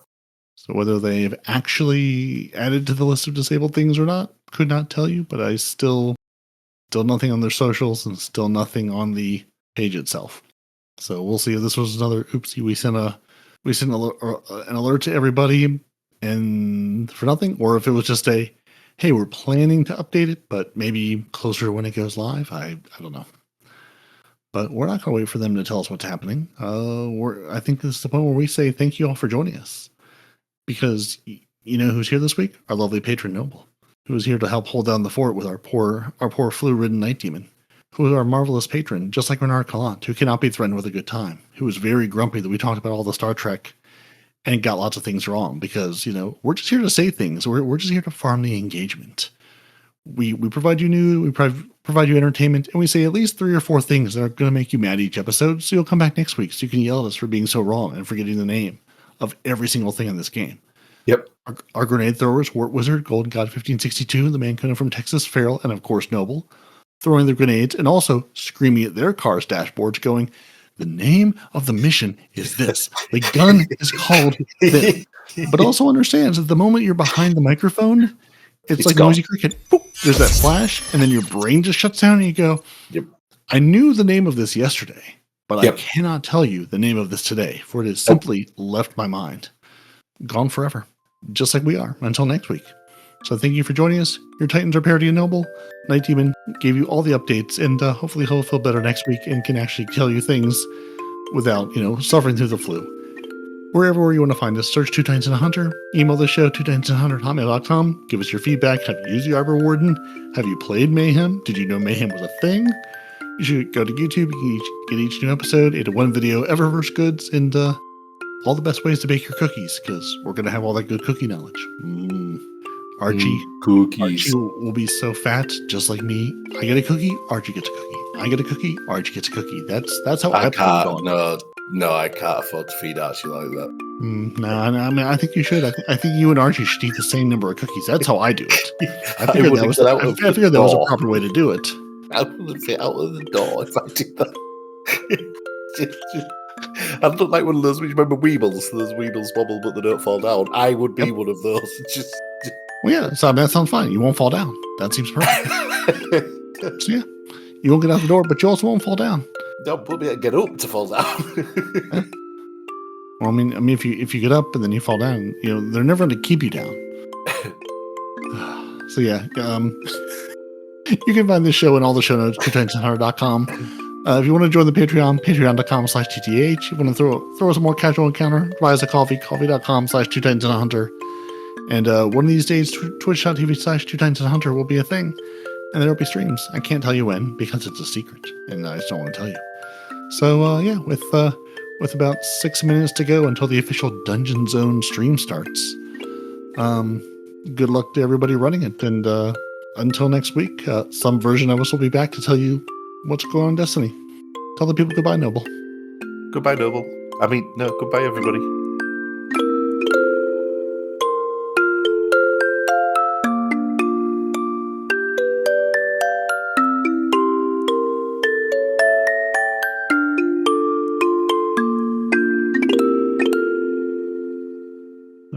Yeah, and still no.